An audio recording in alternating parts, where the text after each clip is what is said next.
Greetings, fellow seekers of knowledge. You might notice that the pre-stream took a little bit longer than usual today. Well, I have something very important to share. Let me actually get up from behind the desk. Okay, there we go.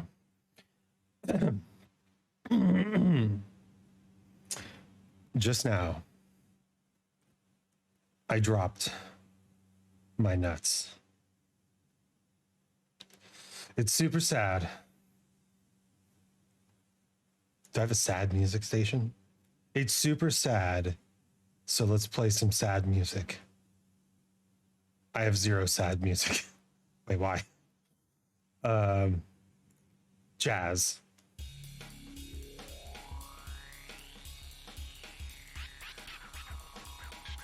It's so sad to waste nuts like that. Just dropped on the floor where Blue can lick the floor because it's mildly salty. It's this music is not appropriate at all.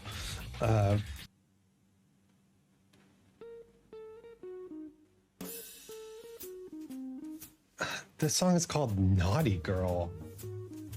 You know what? Fuck it. I'm sad to inform you that some nuts were lost in this morning's debacle. It was unavoidable. Even though I just vacuumed, we have a cat. That hair gets everywhere. There was no way around it. Some of those soldiers had to go down. God damn it, this music is just undercutting my point. Look, nuts were lost this morning. That's what I want to impart upon you. Okay? Okay, we good? Okay. Just put on like the, I don't know, hype bangers or something like that.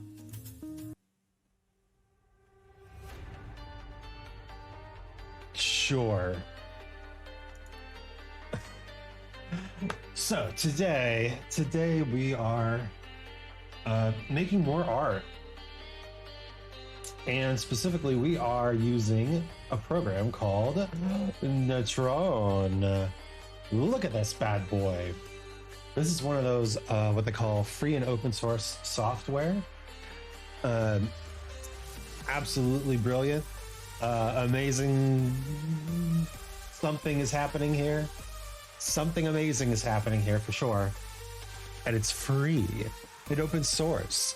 And it's software, which is what FOSS, that's what it stands for, free and open source software. Anyway,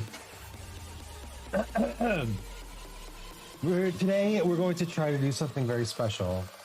We're going to try to recreate this classic blunder. Have you seen this one? I am muting it because it is a parody of a Bruno Mars song. So there's no way this isn't getting copyrighted. Right? But it's the jump in the Caac. Here, let me do a little let me pause the music. Pause the music. Clave. Also, it's named Kappa. I didn't even notice that. It's just a nice emote title. All right. Let me try to recreate this.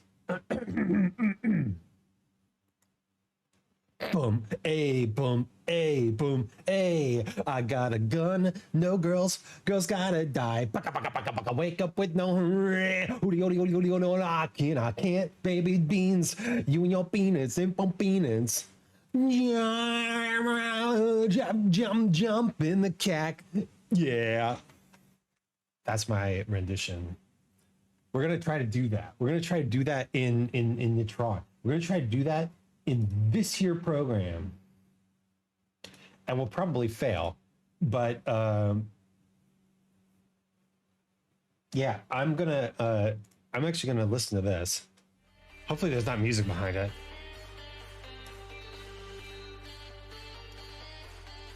But this is the official Nitron tutorial. So guess what? We're tutorializing today. That's right. Learning. You thought you were in school.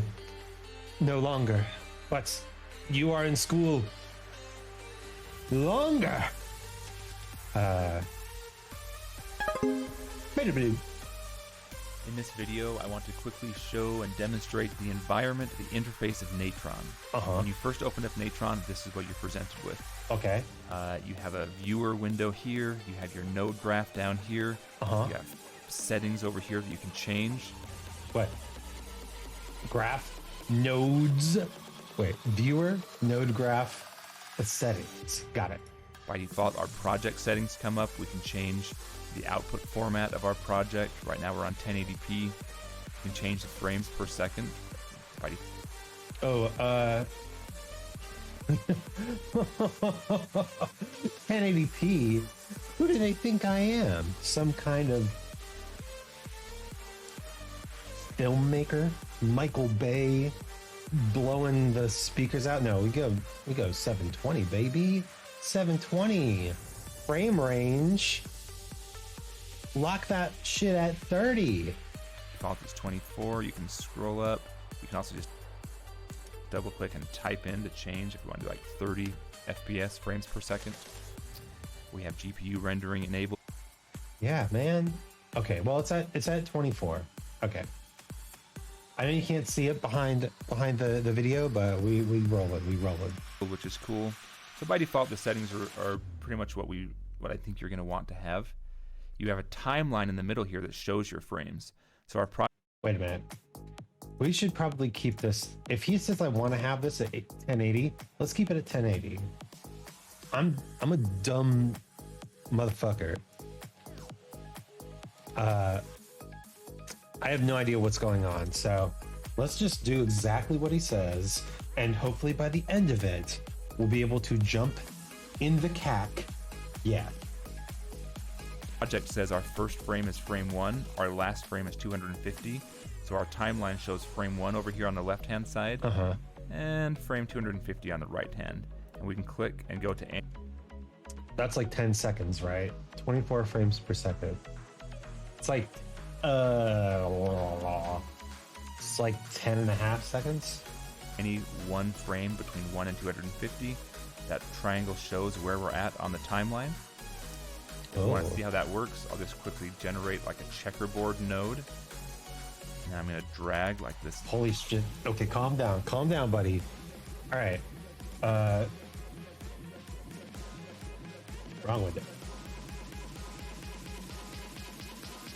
Okay. What did he say?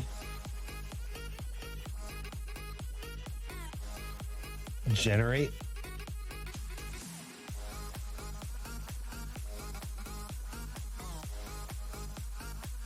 Did you see where he was doing stuff?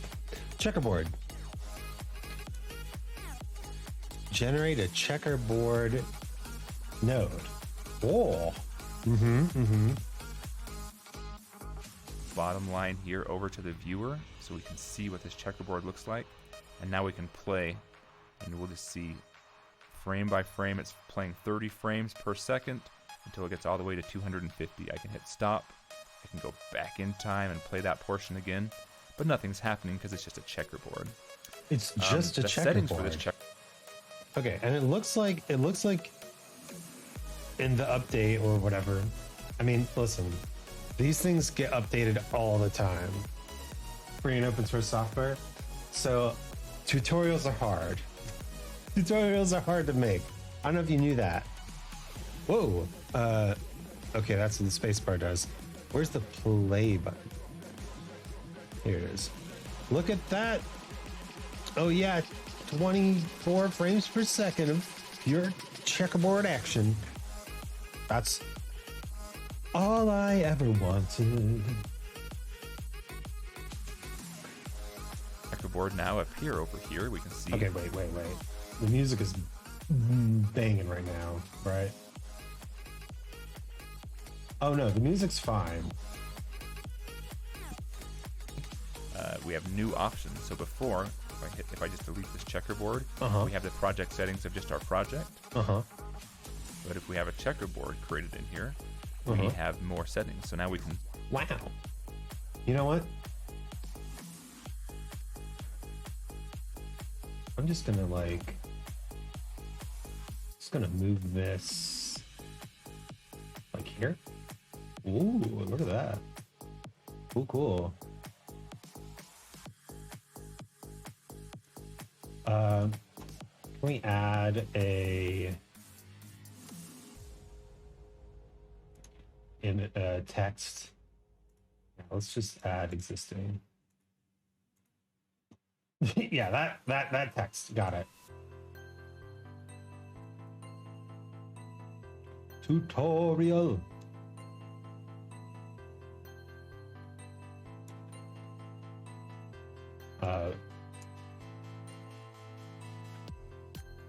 Okay. Cool. Change the size of the squares of the checkerboard. We Whoa. can change the colors of the of each. Whoa, let's do that. Box size. Whoa. I like it. Okay. Change the color. Oh, look at that. So many colors. So many color options. What if this color was me?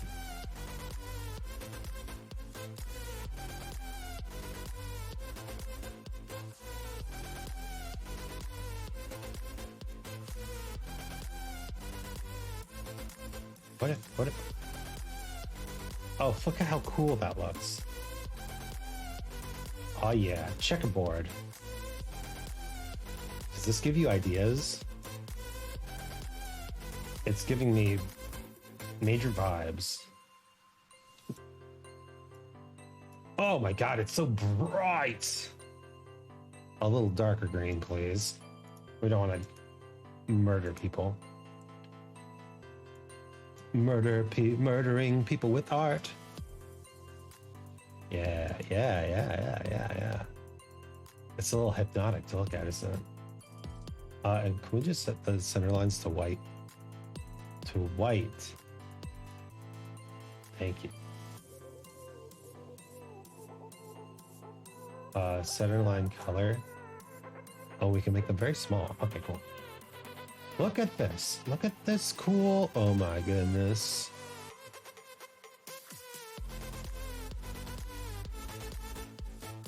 Finally. Finally, I could do this. Okay.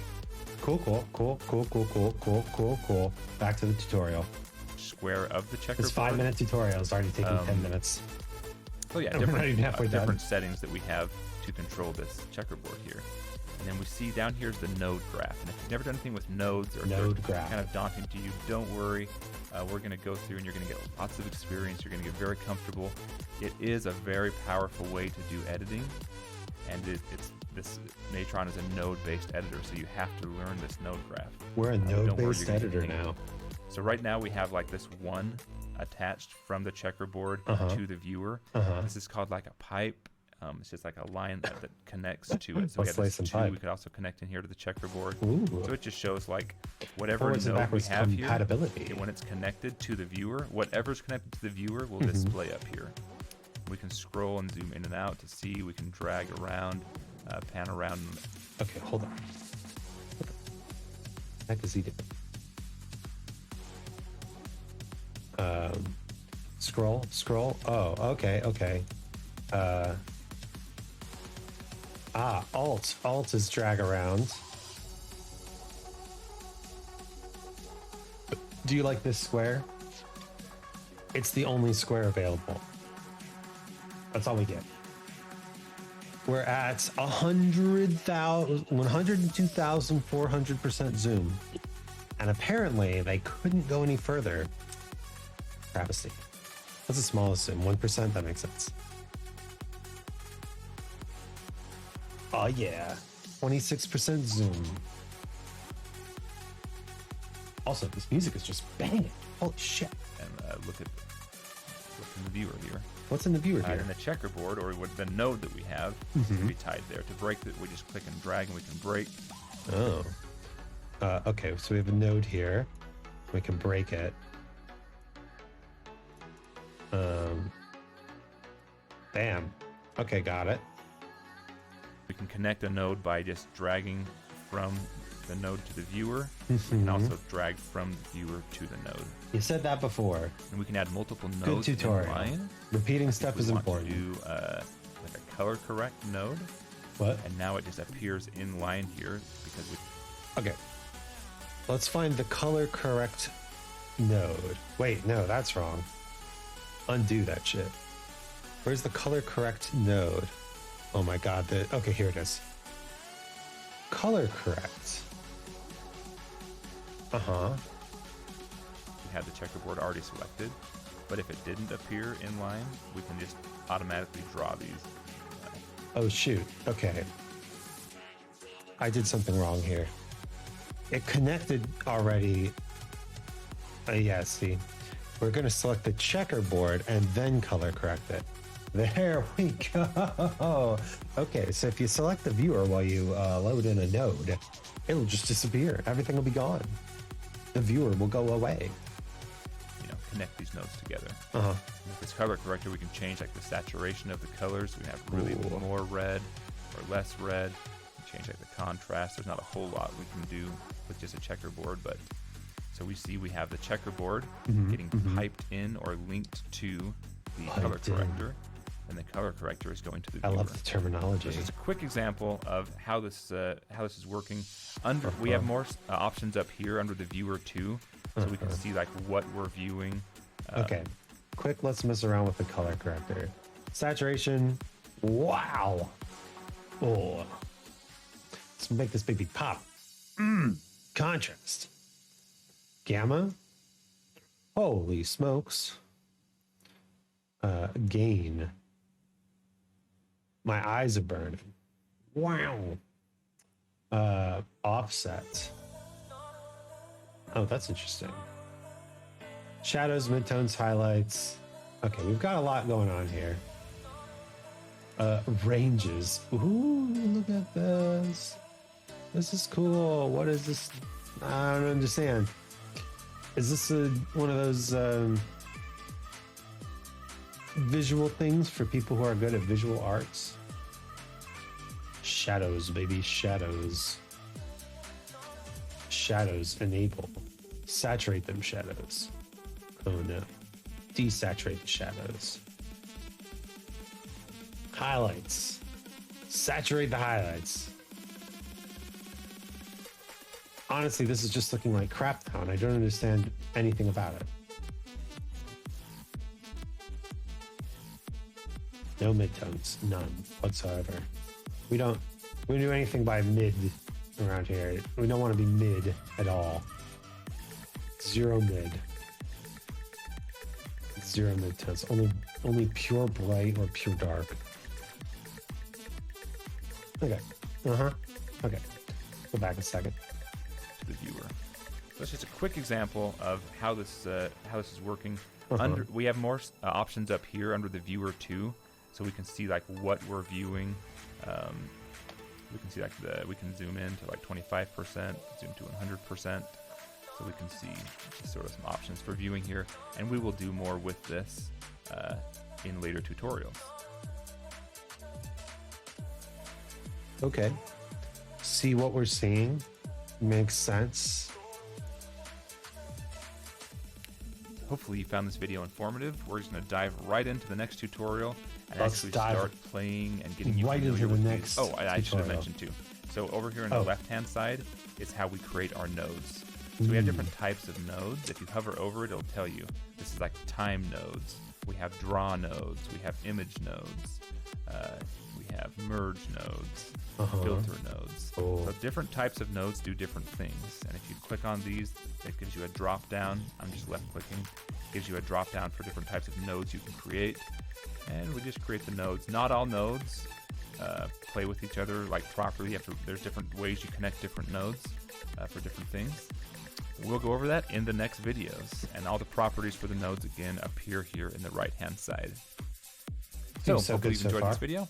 Catch me on the next one, and we'll just get started compositing with Natron. Yeah. I'm curious. So under OBS, I'm going to check something. Properties. Capture method, Windows 10. Windows 10 method. Does that allow me to? No, see, okay. The problem being, when I open one of these node menus, you can't see it. Time, channel, color, filter, keyer, merge, transform, views other, GMIC, gimmick. That's pretty cute. And what's this one? Extra. So extra.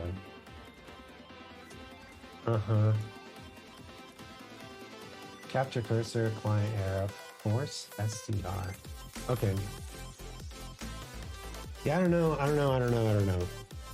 You can't see the menus. That's a bit of a problem. So, whatever. This may not be something I can fix in, 5 seconds. Natron Lesson 0, download and install. I did it. Boop. In this video, I want to quickly show you how to get started animating with a simple animation in Natron. So this is a very basic intro video. We're going to be talking about the timeline in Natron. Love it. We're going to be talking about frames and keyframes. I love it. And I'll show you how to create a very simple animation. Oh. So this is the default look when you... We just need to start a new file, new project. Save old project, 9.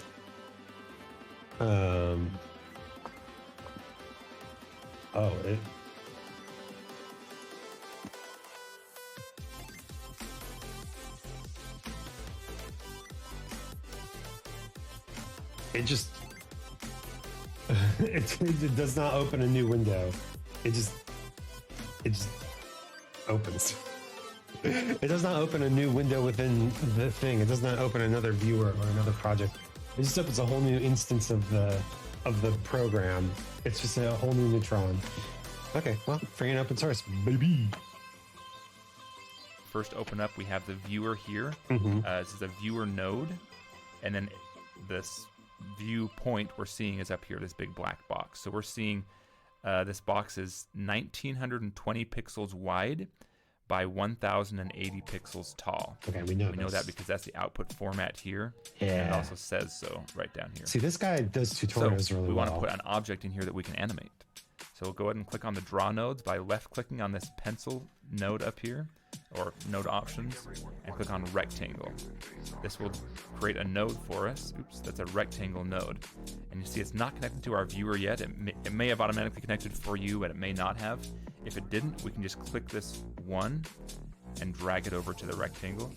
We've done it. The rectangle node, or we can click the rectangle node and attach it to the viewer. Either way.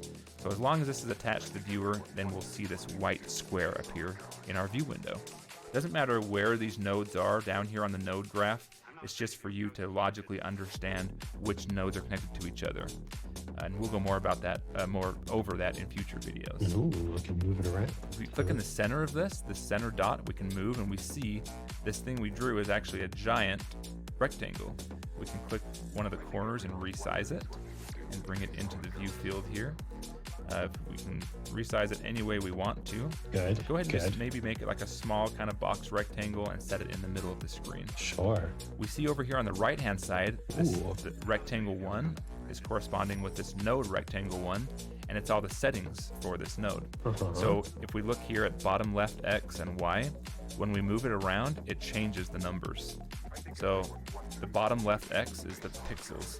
So this bottom left point is at 348 X on the X-axis and 252 on the Y-axis. That's the location of that point.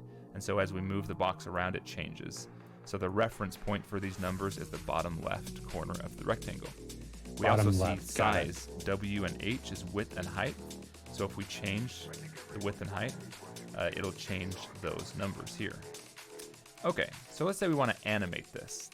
So I do. I want to animate if we this. click play right now, this little black play button right below the viewer, we see we have a green line run across, and we see this orange triangle with a bunch of numbers across it just playing through our project.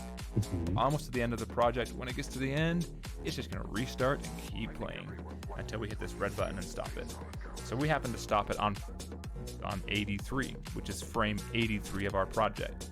If we look at project settings, we see that our project, not only is it 1920 by 1080 pixels, the size of it, but it has 250 frames. The first frame is frame number 1. Are down here. The last frame is frame 250. And it's playing at a rate of 24 frames per second. This might be basic for some of you if you're familiar with video, but if you're not, the way video works is it flashes pictures. So this is going to flash 24 pictures every second to create an illusion for our eye that this box is moving. I really like this guy's tutorial style. But it's just flashing. This is a good tutorial. 24 pictures every second This is of the explaining same literally everything. box in the same place. So it really is an animation. Dumb it down for it's me, just baby. not I'm an moving yet. idiot. We need to make it move. To do that, we need to tell Natron, tell the software where we want this box to move to. So let's choose a good starting point. Right here in the middle is where it's going to start. So we have 1, it's an orange triangle, and we're on frame 1. If you're not on frame 1, if you happen to be somewhere in the middle, just click this black arrow with a line at the start of it. It'll take you to frame 1. We're there. Or you can also double click on the number in between these triangles and just type 1 and hit enter. It'll take you to that frame. If any frame you want to go, if you want to go to 50, type in 50, hit enter. It takes you to frame 50. That's another way to navigate around That's the good timeline. stuff. Good stuff. Let's go to frame 1. Let's have that be our starting point for our Frame animation. 1, baby. And then let's make it move. To make it move, we want to set a key frame at frame 1. And so how do you we're do going to set that? a keyframe at frame 1. Come over here to where it says bottom left. Your number might be slightly different than mine. Sure. But regardless, just right click and go to set key all dimensions. That's going to turn both of these input fields a dark blue color. And it's also going to turn our playhead triangle a dark blue color, and the frame as well, a dark blue. That tells us this is a key frame. So if we jump over here to 50 and left click, now we see it's orange. So that is not a key frame. It's just 50. Frame 50, just like any frame, they're just an orange color. But if we come back to 50 and we move the box somewhere, let's left click and drag to the top left corner. Now that's turned blue, and this has turned a dark blue over here. That's what that's done is automatically created a key frame for us at frame 50. So now we have 2 key frames. I moved it to the wrong Key frame at side. frame 1, if we hit the back arrow. But I can just And move the it over box here. is at this location at keyframe 1, and at keyframe 50, it's at this location. What those keyframes do is it creates automatically a transition from moving the rectangle from the center at frame That's 1 so easy. to the That's top so left nice. corner at frame 50. And all these frames in between, it automatically does it. We don't have to drag and do each one. We could go to frame Oh my 2 God. and move it My heart one, It's so full right now. each frame at a time. But that's kind of the beauty I've of spent so using much software time like doing this, this is shit It and automatically does it for you. Non-compositing play. software. We see we have a nice animation of that going up to the top and then staying there. Our project's still playing and running, but it's just staying there doing nothing.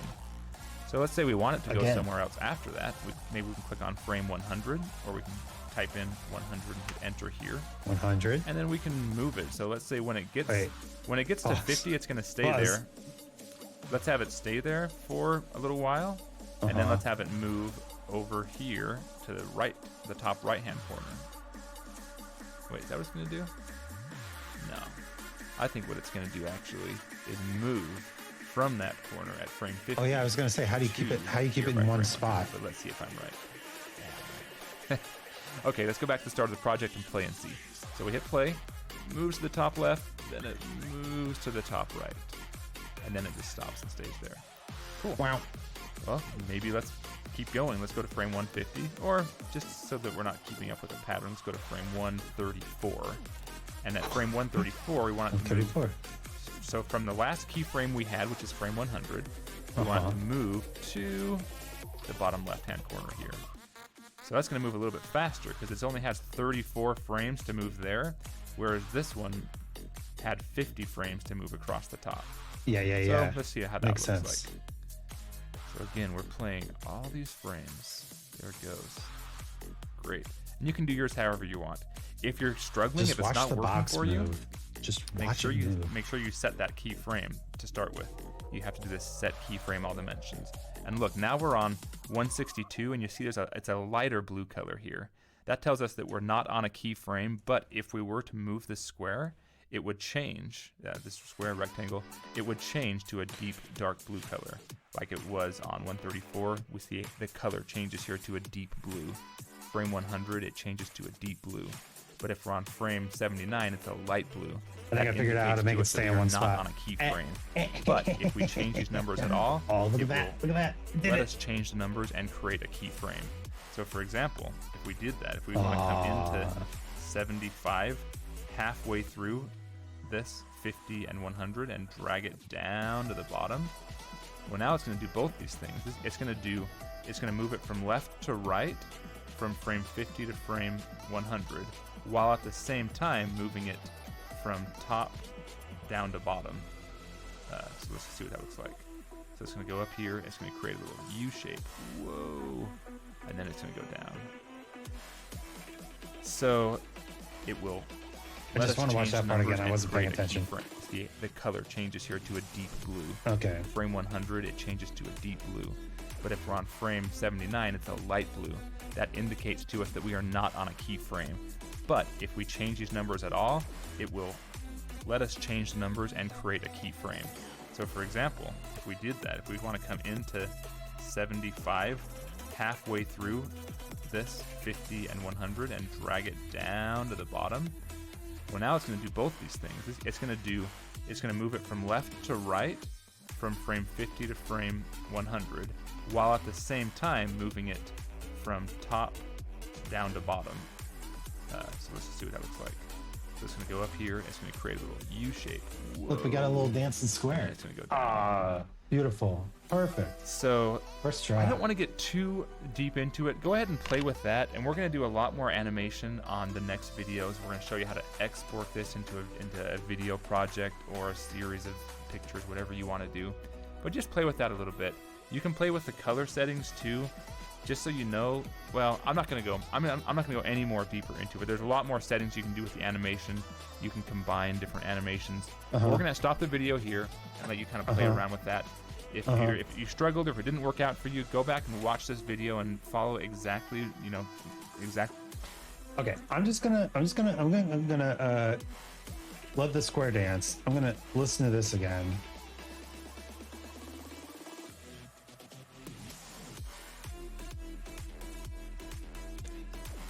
Is there anything in this video that we can't do with just what we've learned so far?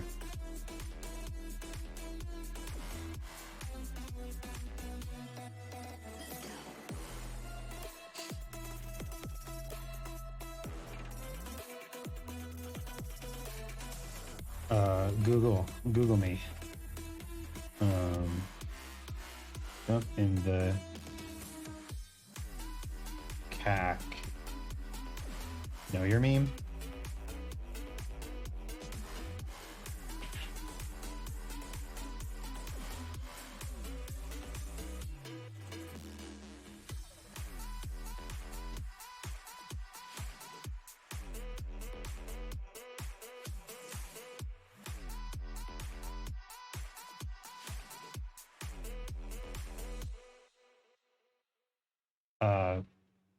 There's quite a lot.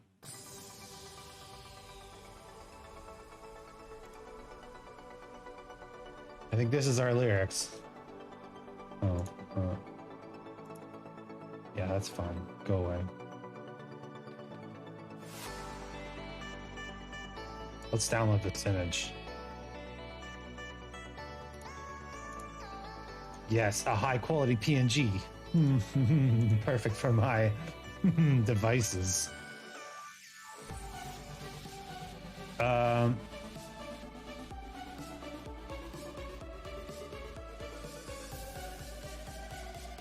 Okay.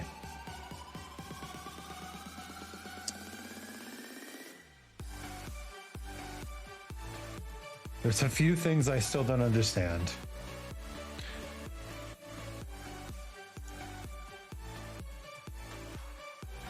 How do I import anything?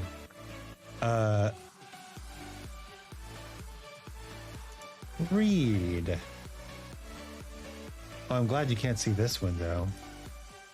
You see my most important things. Important stuff. Visual assets. Yeah. This is an important folder. Can we,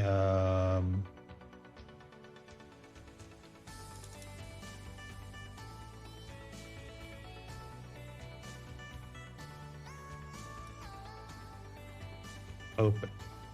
Can I read? Read? Oh, oh, oh, oh, oh, oh, oh. Wait, what's happening? What's happening to the viewer? It's so big. Okay, it's very long. My image is very large.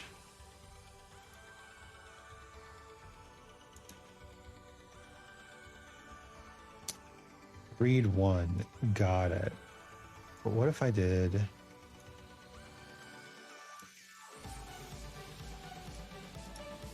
Not that. Where'd my rectangle go?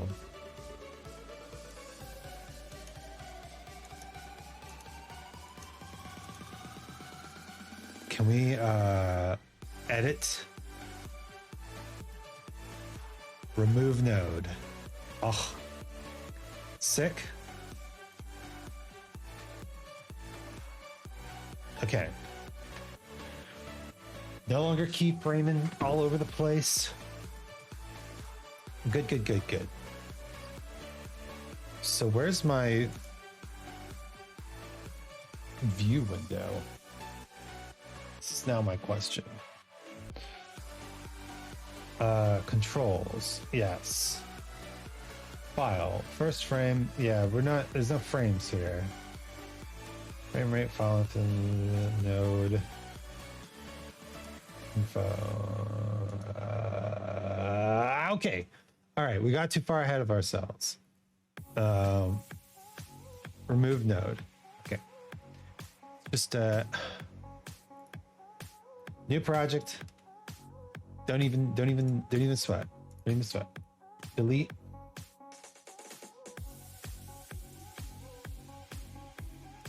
Neutron. Look at that. Brand new project. Next tutorial. Don't even sweat it, dog. We're just gonna go to the next tutorial. We're not gonna. What I did. We're gonna everything should be able to. You should be able to recreate this project pretty easily. All right. Thanks for watching. Catch you in the next video. Catch you in the next video. Exporting image and video using Kite nodes. Oh, this is a long one. Hey guys, welcome back. In this video, we're going to quickly be looking at project settings in Natron and how to export your project in either a video or image format. So in the last video, we animated a rectangle. If you're following along, I'm going to quickly go over how to do that again. So we just go to create a node, a draw node of a rectangle. Make sure it's attached to our viewer by just dragging and dropping to the viewer. And then we have this node. So if you remember, we resized it. I'm just going to move it to the top left-hand corner here. And I'm going to set a keyframe. So we go set keyframe all. We'll move to frame 50, and then we'll move that frame down, or this rectangle down right to the middle of the screen. And that creates just a nice little animation. If we go back, moving this slowly down to the center box. If we look over here on our project settings, we see that our video project is 1920 by 1080, so HD 1080p video. 1080p of a rectangle size. It could just be we could just export just got a a still 4K image from this. rectangle movement simulator. And then the frames we have is from 1 to 250. But if our project ends at frame 50, so maybe we'll just change this, just double click and type in 50. And so we'll change that project to be ending at frame 50. So now, see, it's changed. So we have frame 1 is our first frame, 50 is our last frame. I like that. And now we'll just go down slowly to the middle and then restart and loop over and over. click this button, we can see it in reverse what it I looks like. spy a dope sheet. Back to frame 1. This is our project. So now, how do we export this? How do we get this out? Well, if you hit Con, what you talking about? Con, I'm baby, okay? I have to learn somehow. I'm not cribbing. I'm just a child. Why do I have 2 viewers? Oh, because I made 2 viewers. Of course. We're baby as fuck here. Watch this rectangle move. This is what I've learned in 45 minutes. Can you believe that? Look at that thing. Oh.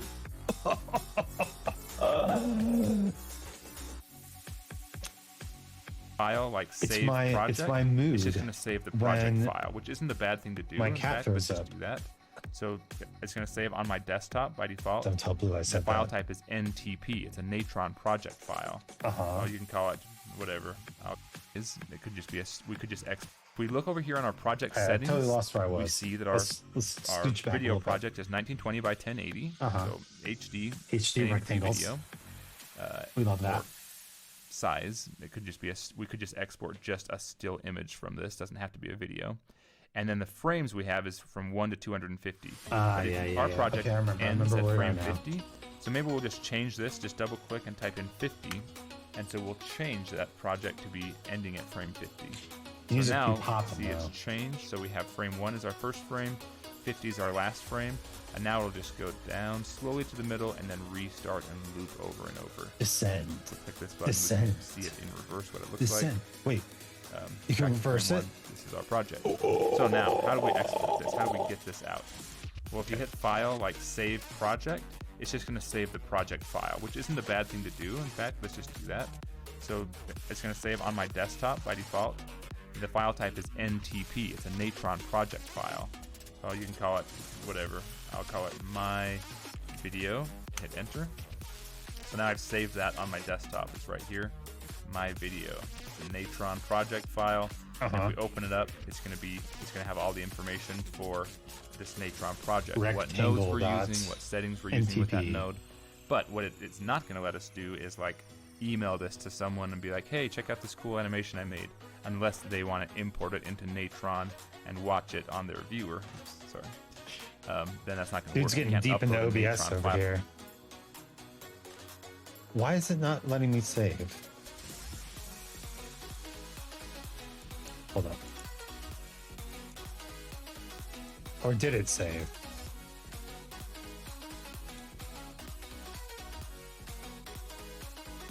No, it's not on the desktop. I don't even know what software this is, but it has a dope sheet and Das ist gut. Das ist gut. Yeah, this guy's tutorials are actually incredible. Really having a good time with it. Save project to the desktop. Rectangular.ntp. Save. Oh, it's thinking hard.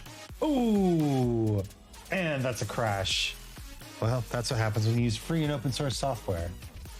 I may have hit the save button several times. I would like to restore my autosave.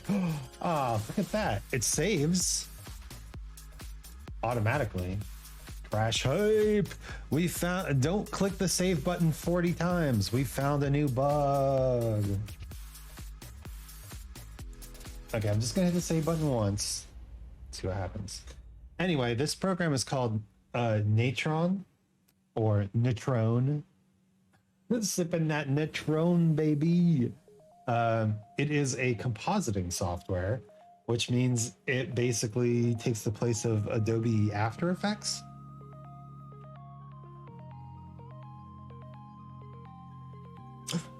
Oh, I saw something happen. My screen just kind of flashed for a second. Are we saving? I hit the save button. Do I have to save it again? I might need to get on that. Dude, it seems like animation and effects in this program might be way easier than in GIMP, which is something I'm into. It's something I'm into. Out to YouTube or like use it, you know. What we want to do is create a video out of this animation. I think you understand what I'm getting at. So to do that, we need to create what's called a write node. So right now, everything for our project is just getting piped into this viewer. We need to pipe it into a write node. So click up here on the left under the what are these nodes called? I think they're called write nodes. Oh, image nodes. And then we click write. So this is going to bring up a box first thing, and it says, where do you want to save it to? So we'll say, sure, we'll save it to desktop. I'll call it my video.mp4. And that automatically changes the file type to MP4. If we call it .mov, it'll change to .mov. If we call it .jpg, it changes the file type. So you want to make sure you have the correct file type for your things. I'll call it myvideo.mp4. And then, okay. And then we've got, I think yours might, by default, it probably comes up as sequence, which means what it's going to do is save a series of 50 frames. Every frame of your project will get saved as an individual picture. And that's not what you probably want. You probably want it to be a file. So make sure this says file, make sure this says absolute, and make sure you have .mp4 at the end. If you don't have it called .mp4, okay, you can still play it, but it's just good to have it be .mp4. So hit save. So here we go. Then it creates this node. Okay, so I've noticed a problem.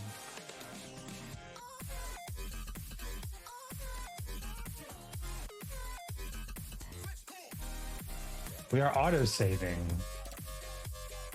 but we are not saving.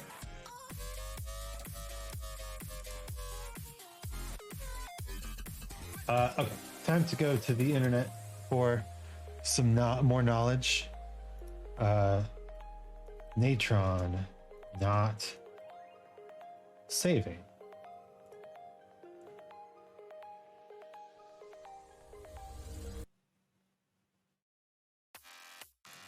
Help, please. Knowledge. New to Natron. File, save project as. Nothing happens when I hit the save button.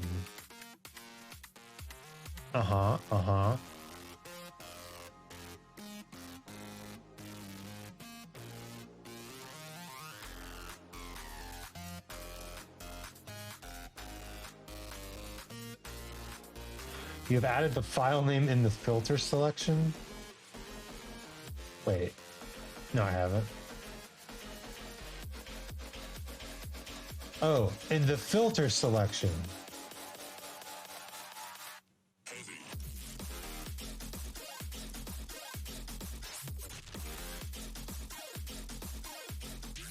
Wait, what? Yeah, that is off. They need to change that. Okay.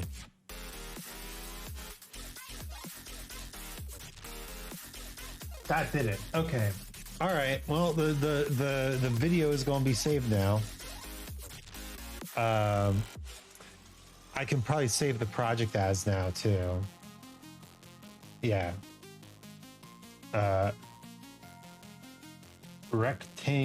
Rectangle dot ntp. Can we do it? Oh. Oh, look at that. Maybe I should like pay attention to the tutorial more. Yeah, look, he even says. Make sure you have .mp4 at the end. If you don't have it called .mp4, don't use that filter line. You can still play it, but it's just good to have it be .mp4. Don't do it. So hit save. So here now we go. We have a write node here. So we have our viewer node and we have our write node. So you might just see this over here and say, oh, okay, hit render. But we have a problem. Wrong. It's not going to render, it failed. And the reason is there's nothing to render. This is not tied into our nodes at all. So we're still seeing it, but what we need to do, we can either break this and we can just draw to our write node instead. So you see we're not seeing anything up here, which is okay.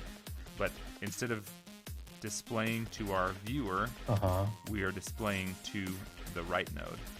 And then if we click right, if we click render, then it's actually going to render out this animation. So it's 100% done. It went to our desktop. So if we click and see, we can see my video, and here it is. So okay, let's try that. Let's try that before he explains more.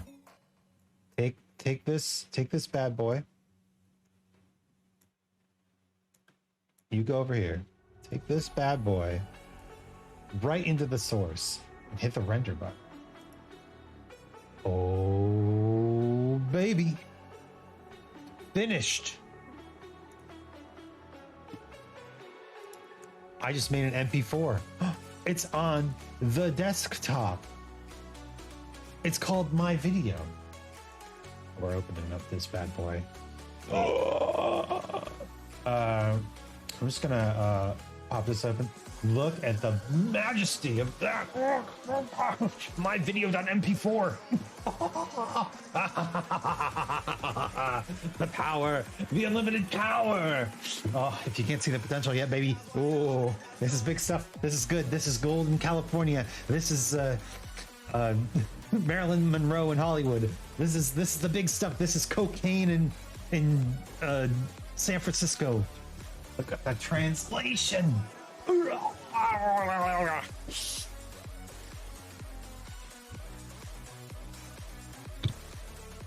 This is the big time. We're gonna make it big. We're gonna finally get out of this dump. This is gonna change everything. All right. Let's turn that off. Oh, very exciting though. Very exciting. I see it switched over to the progress window here, but we can go back to our node graph.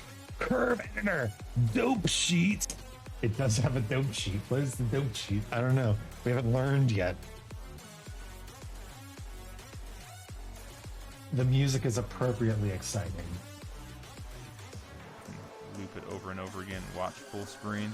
Oh, he's even using render. VLC. What a Chad. So if yours didn't work out, make sure you did those things that I talked about. Make sure under here that it is under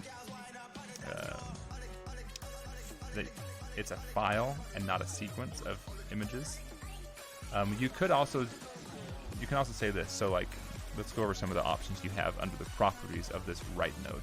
Oh, first of all, the progress here. Shit, you're right. If you go back to your node graph, you can see the different. You can see the nodes, and then the progress is just here. These tabs can be moved around separately, and so you can drag it and move it up here. So you want to cool. see it over here with your properties. You've got curve editor, dope sheet, and so we'll just close that progress there. Go back. Dope sheets is used for syncing audio to animation. When does he talk about the dope sheets?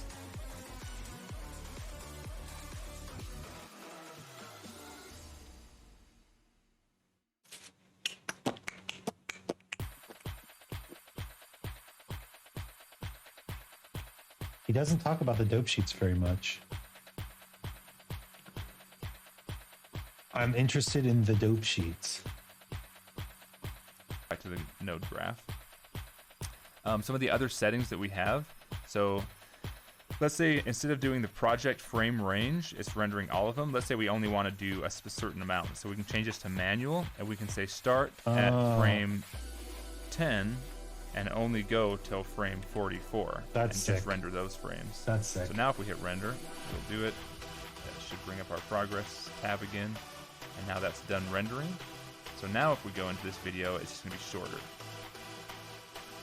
Doesn't make much difference, but it is. It's not clear up in the top left corner. It's not going clear to the center because we're only rendering certain frames.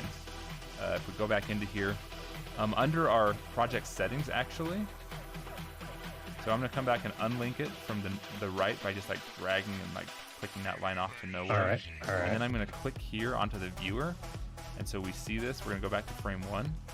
If we change from 24 frames per second under the project settings, so not under the right node, not under the rectangle settings, but under the project settings, we double click that, we can change this to 60 frames per second. And what that's going to do is play this much faster. So now it's a lot faster, a lot smoother, because every second it's flashing 60 frames in front of our eyes. instead of I love 24 that this frames. guy is explaining Another this. common setting for this is like 30 frames per second, so this is going to be half the speed, but it's still nice and smooth. The default Pause the was tutorial, 20. boys. That's right. Pause that tutorial. Oh, we have to show. Hey, Benji. Yo, Benji. Benji, I just want to tell you, we're making it big. How's it going? Welcome. Welcome. Oh, Luigi's Mansion. Classic game. Classic game. Let's bump this up to look at this. Look at this. Yeah. Yeah. Good. Good. But it could be better. 60 frames per second. You beat the Luigi's Mansion. You beat Luigi's Mansion. Mamson. You beat the Luigi's Mansion. Can you imagine if it took place in the South? It'd be Luigi's Plantation. It probably wouldn't sell as well. Tristaniel, welcome. I like the dancing emote. It was fun. It only took me 2 streams. Yo, that's pretty sick, actually. Maybe that's something that I can do for spooky times and Halloween. Except first I gotta like do this shit. Okay. Write me a node. Write me a node. Yeah. Render that shit. Okay, I want to show you this because this is so cool. This is just the coolest thing. I know it's silly, but look at what I have created. Look at my work and look upon my works in despair. Not creative with raid messages. Dude, animated emotes are always welcome. But yeah, welcome everyone. If you don't know, my name's Isaac Anzu, Chimera VTuber. I am capable of moving boxes now. I made an MP4. My brain is melting out of the sides of my skull because after working in OBS and PNGs for so long, actually putting together a real MP4 is kind of like mind-boggling me. It's boggling my brain. It's brain boggling. So we're gonna imagine that power. I know you can move a box, you can move the world. We're gonna do so much shit with this software. I'm so deeply ready for it.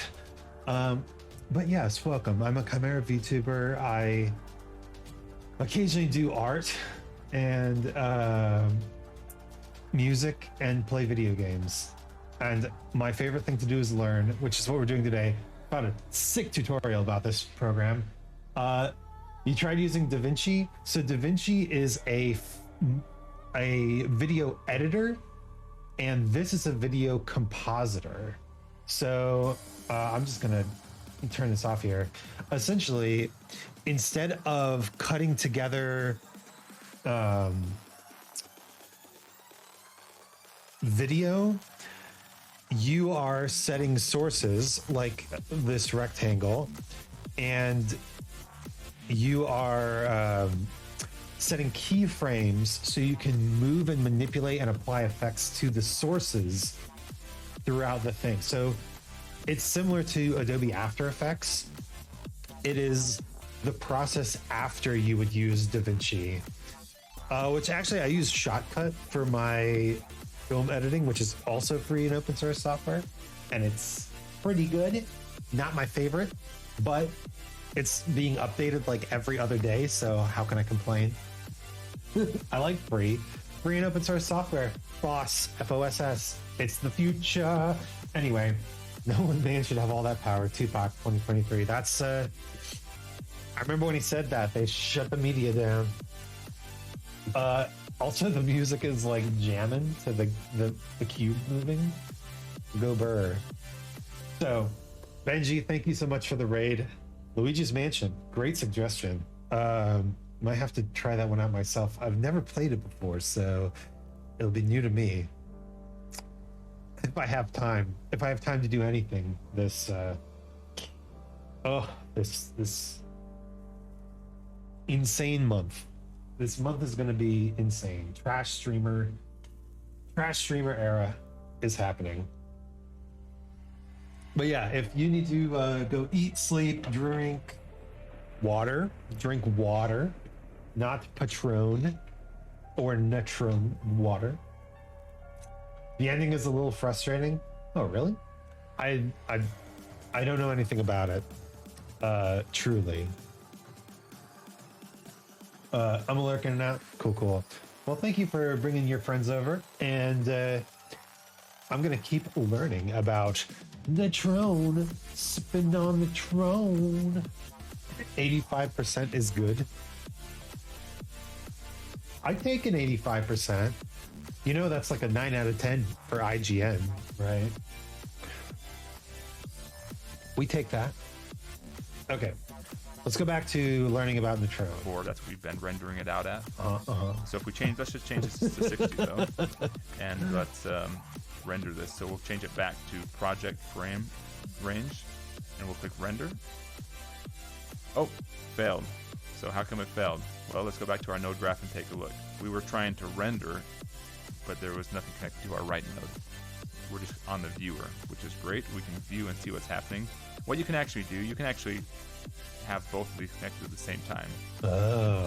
So now we can see it on our viewer, and it's going to the right node at the same time. Look at that. So now if we render, we should be able to render this out. And I mean, that makes perfect sense. 100% finished. Let's go to our desktop and play it. And there you have it. So we have this. No? Is that really 60 frames per second? I have my doubts. In fact, in VLC player, which is what I'm using, and if you can't play this back, make sure you have VLC installed. If you do a Google search for VLC player, everybody should install VLC player. Do not settle for less. The default player in Windows or on Mac won't be able to play back your video files, so VLC is a good thing to install to do that.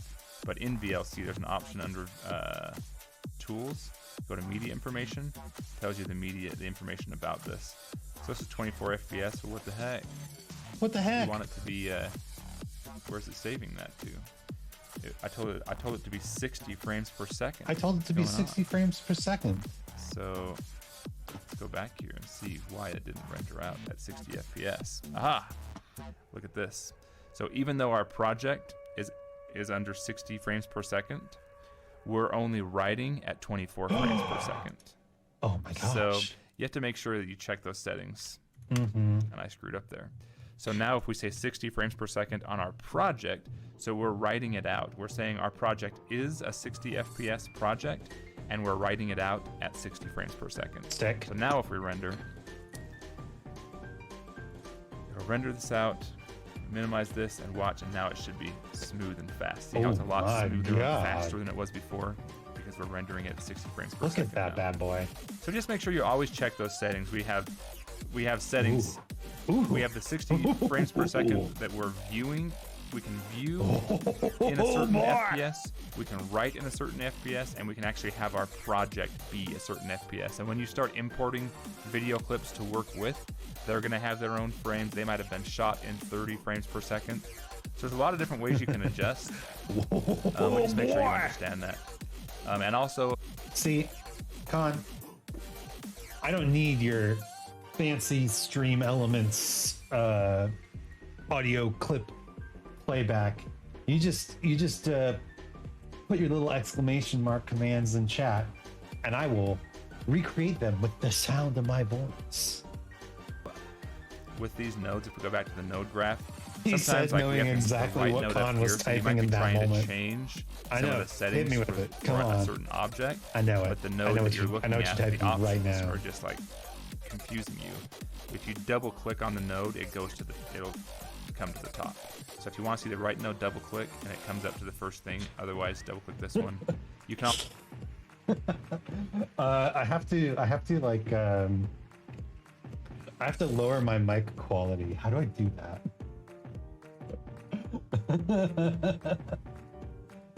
Let's see. Oh, I forgot I had all this shit on here. Oh my god. Okay. Yeah. Let's try this. I'm over here stroking my dick. I got lotion on my dick. I'm stroking my dick. I'm hard as fuck, man. I'm horny as fuck.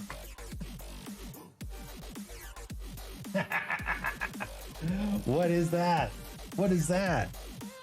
That's probably demonic. Crunchy as hell. Always scroll down and see the ones below. But yeah. So hopefully that's been kind of informative. Play with some of the different options you have on Hopefully the right that's node. been kind of informative. My dude, you are a tutorial wizard. Maybe just kind of play around with this and see. Oh, you know what? Let's do Make a tutorial about finding a job. Make a tutorial about doing my taxes. And let's try and write out a single frame. So now. Oh yeah, let's try to write out a single frame. Let's try to write out a single frame. Now let's change this and let's call it test.jpg. So we're going to save a JPEG file of just this frame, and we're going to go to manual, and we're going to only export frame 7 as the first frame and frame 7 as the last frame. Okay. And so we don't have the frames per second anymore because we're just doing like one frame. So we hit render, and then we go here. We have this thing called test. Finished. And it's an actual image file. Oh, it's going to open it up in GIMP for me. But yeah. Oh my God, look how base this guy is. He uses GIMP too. I should really set GIMP as my, yeah, you know what? I'm going to do that right now. Open with GIMP, please. Set that as my default shit now. Oh, GIMP is behind Netron. Look at that. Frame 7. I'm a badass motherfucker. Okay. That's enough of that. Discard changes. Can't wait for when this guy breaks out Blender too. The dude's on another level.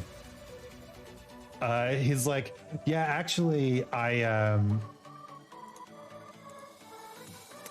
do actually use Linux. I just keep the Windows background up so my work thinks that I'm on Windows. Okay, I accidentally opened it up again. Goodbye. This dude is... I'm waiting. I'm waiting. This dude's got everything. We have a single image file now and not an animation. So this is just a JPEG file. What a boss. Sup, Isaac? How are you? Hey, Ray Pierre, how's it going? Oh my gosh. Look at this rectangle move. Look at this. I'm gonna bro, I'm gonna pull it up again. I'm gonna pull up my video.mp4 again. Look at it. It's fucking delicious. Ray Pierre, welcome to the stream. We're learning how to use Netron today. Netron is a video compositing software. Or is it composting? No, it's not composting. Composting? Compositing. Compositing. It's gotta be compositing. Where you leverage 100% of your brain power in order to make things move on screen. Make rectangles move. It makes compost, yeah. You perma-died again. This is the third time you perma-died on the SMP. Perma-died so you have to start completely over? Isn't that normal in Minecraft? Or does all your stuff get deleted when you die? Is that how it works? Can't you like put stuff in chests and not perma-die? Is this After Effects? It is the free and open source version of After Effects. All right. Hopefully that makes sense. Catch you on the next video. Yeah, okay, this guy is... I can't explain how much I love this guy's tutorials. Oh, they're so good. Okay, and now we know how to export videos. I better boop. Do you want to play around in the dope sheet? How do I import?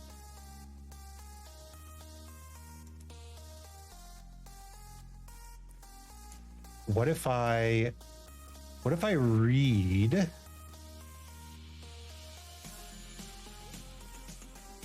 What if I read?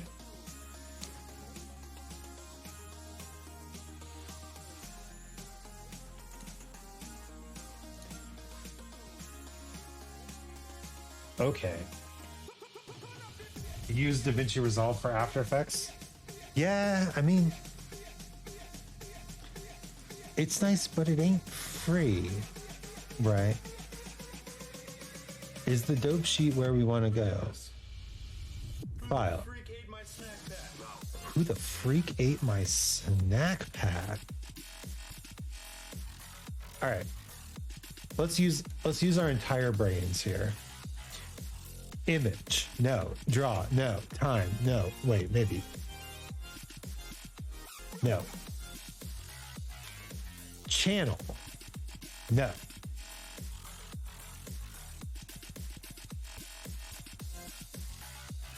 Channel color, filter, keyer, merge, transform, other, audio curve.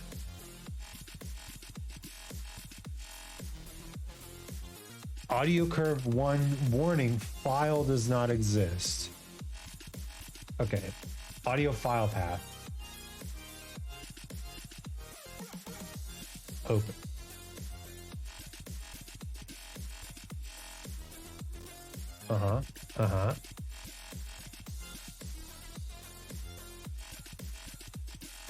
Generates.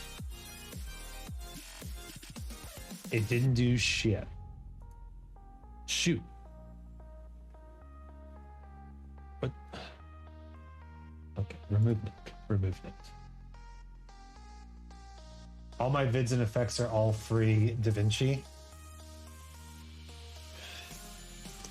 Yeah, I understand that there's like a free version of DaVinci Resolve and it's good. But I mean, eventually you're going to want to do stuff that is harder than the free stuff, right?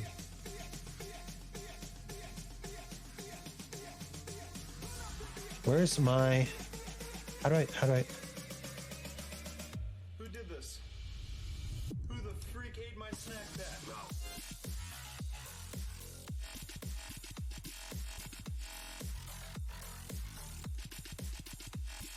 Okay, so the dope sheet. Is audio curve actually what we wanted? Let's try that again.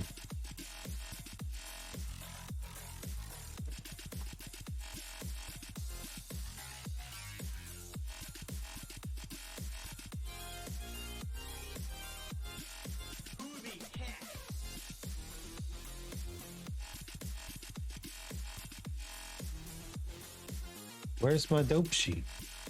We're all stars now in the dope sheet.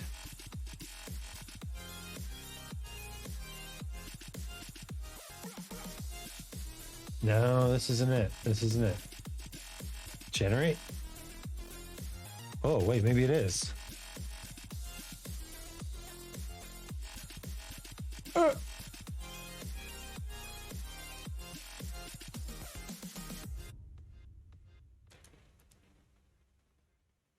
What the dog doing? What the dog doing? Okay. Remove node. Do I have to add in? Do I have to make? Do I have to import a Do I have to import it as an MP4?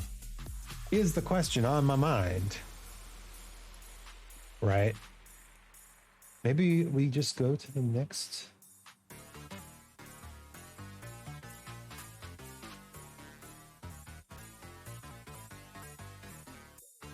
Video? Maybe we just go to the next video? Okay, let's go to the next video. Next video. I don't know if we're gonna get to. We're gonna keep doing this next week. I'm even gonna. We're gonna save playlists to library. This is gonna be my dream goal. Bring. Hey guys, welcome back to another tutorial. In this video, we're going to be looking at using multiple nodes in our node graph. We're going to play a lot with it. We're not going to do anything with a timeline or animation. Just keep the tab open. Con, no, bad. Spray you with water. What video making? I'm trying to make the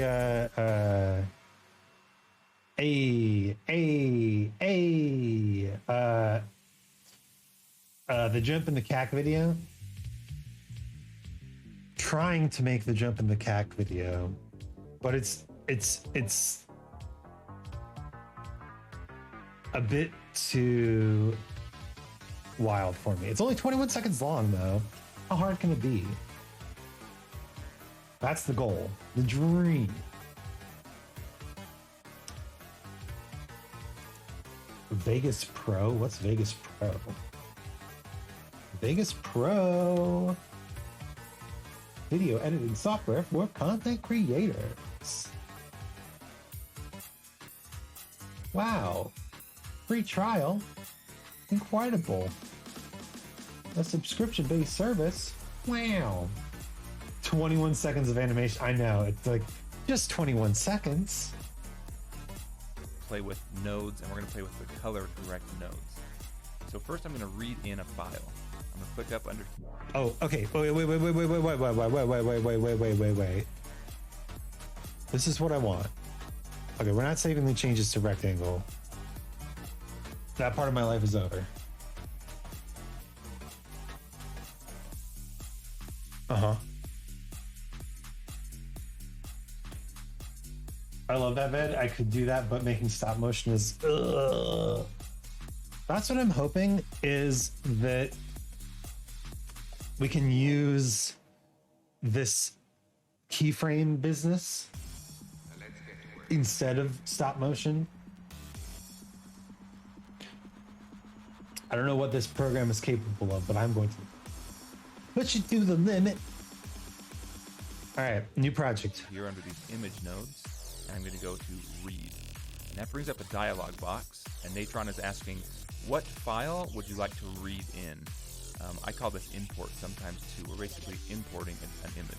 So I'm going to click this JPEG, the image here. And since our viewer was selected, it's automatically tying this picture to the viewer already. Okay. Read.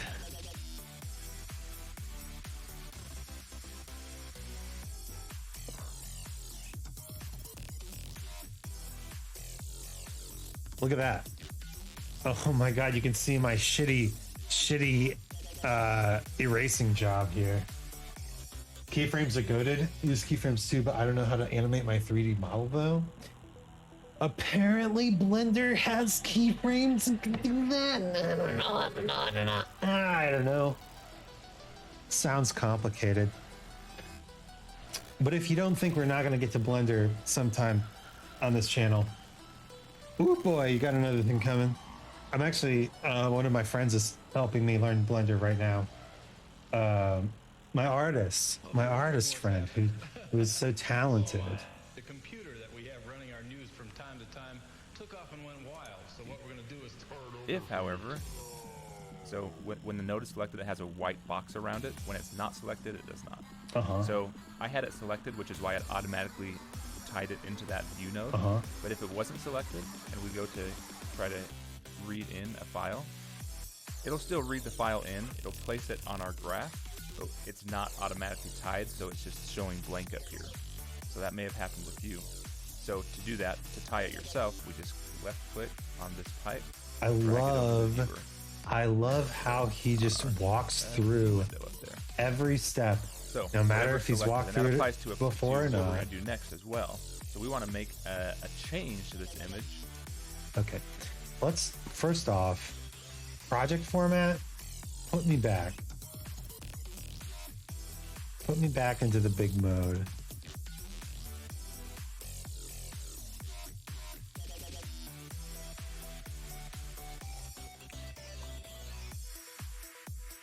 Why is my project all of a sudden so small? Foaming at the mouth for some blunder trims. It'll happen, man. It'll happen. We gotta do things in order, right? Right now, I've gotten to the point with GIMP that I can make still images. Next, we need to learn how to make moving images, and then we can learn how to make 3D images, and then we can learn how to make moving 3D images, right? Right? We'll get there. We'll get there. Don't worry. Don't worry, kid. We got this.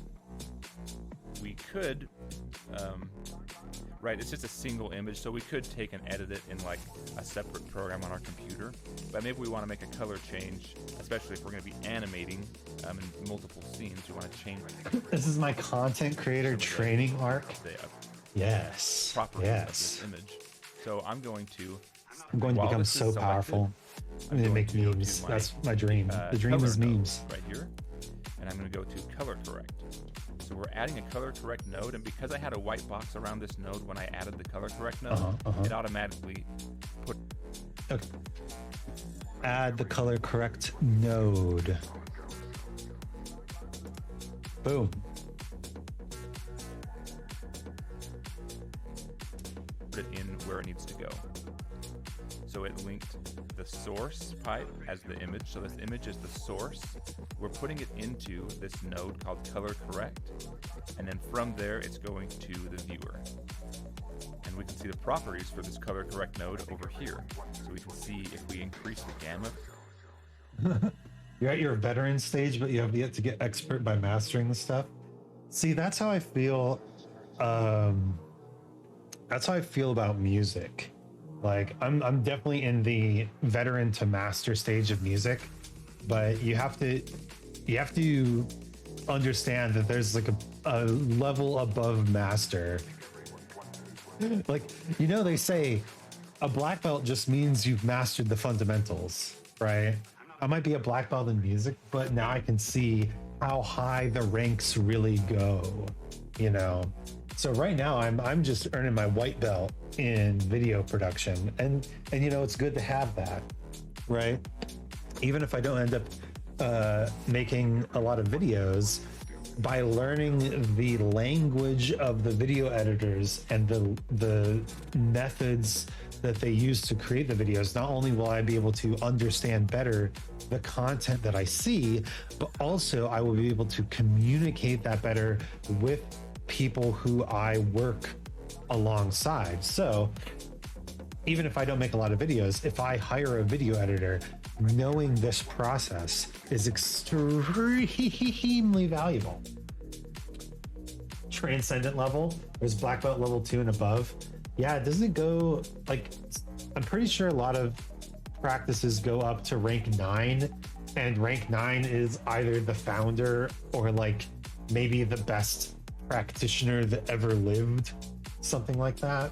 And there's supposed to be like, for every 100 black belts, there's one rank 2 black belt, and every 100 rank 2 black belts, there's one rank 3 black belt, or something like that. Like, that's how it feels. Like, I'm making music, I know my shit, I can do it, I can put it together, but until I'm at the 1% of, you know, people who can make music and know their shit, I ain't even ranking up. It's tough, right? And then you got to get to the 1% of that, and the 1% of that, like, and then you're basically like Beethoven or Bruno Mars or Britney Spears or whoever in their respective fields. Not that Britney Spears ever wrote her own stuff. Britney Spears was a tragic case, but she was at the top for a brief moment. Ranking up to master level is insanely hard for me. You know, I feel like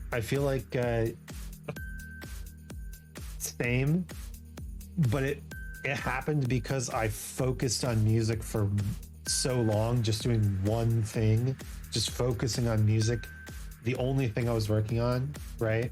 And now I'm working on this visual stuff, and it feels like I'm ranking up really quickly. Feels like I'm getting better and better really quickly. And I'm starting to get that sense though that I'm doing too much again. So maybe I need to cut back a little bit. But the more ranks you have, the faster you gain ranks, right? Let's say like I'm a white belt in sketching, right?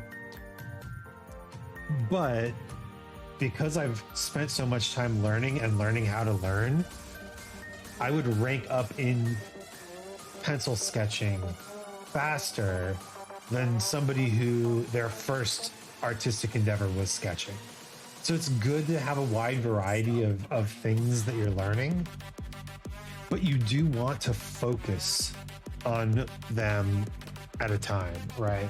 You don't want to get too deep in the weeds of 100 different things.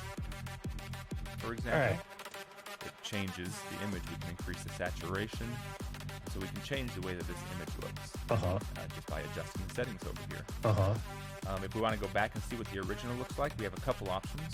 We could just delete this node, so we can select it. So there's a white box around it. So select. Just at me next time, brother. Oh, okay. You want me to? I can call you when my sketches get hairy. We're gonna make this picture of me just transcendent. Okay. Powerful. This is pure gold.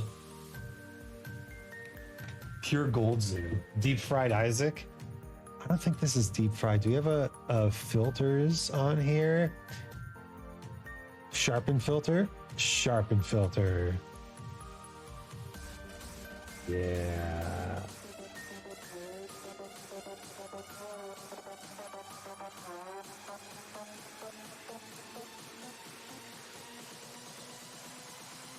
Just max that shit. Can I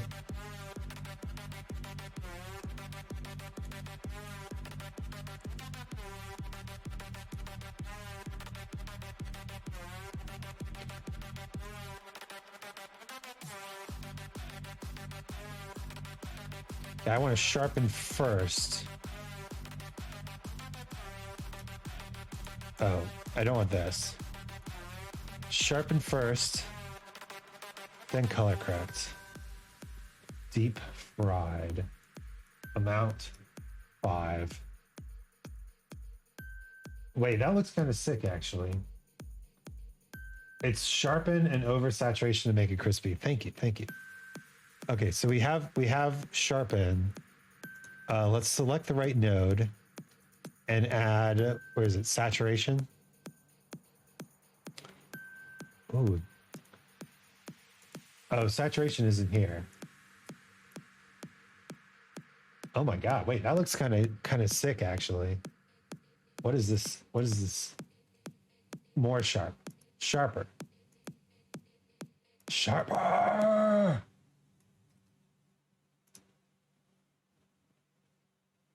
We lower the size.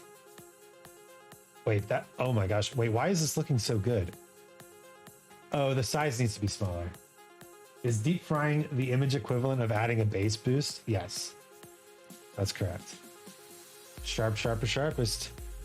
No, this actually looks kind of sick. I'm not gonna lie. Why is this looking so sick? Why are we so sick right now? Okay, well, we've done something incredible by accident, and that's part of the process, I guess. Okay, let's go back to the tutorial, see what stupid shit this guy wants us to do. And hit the delete key. That isn't as dope as this.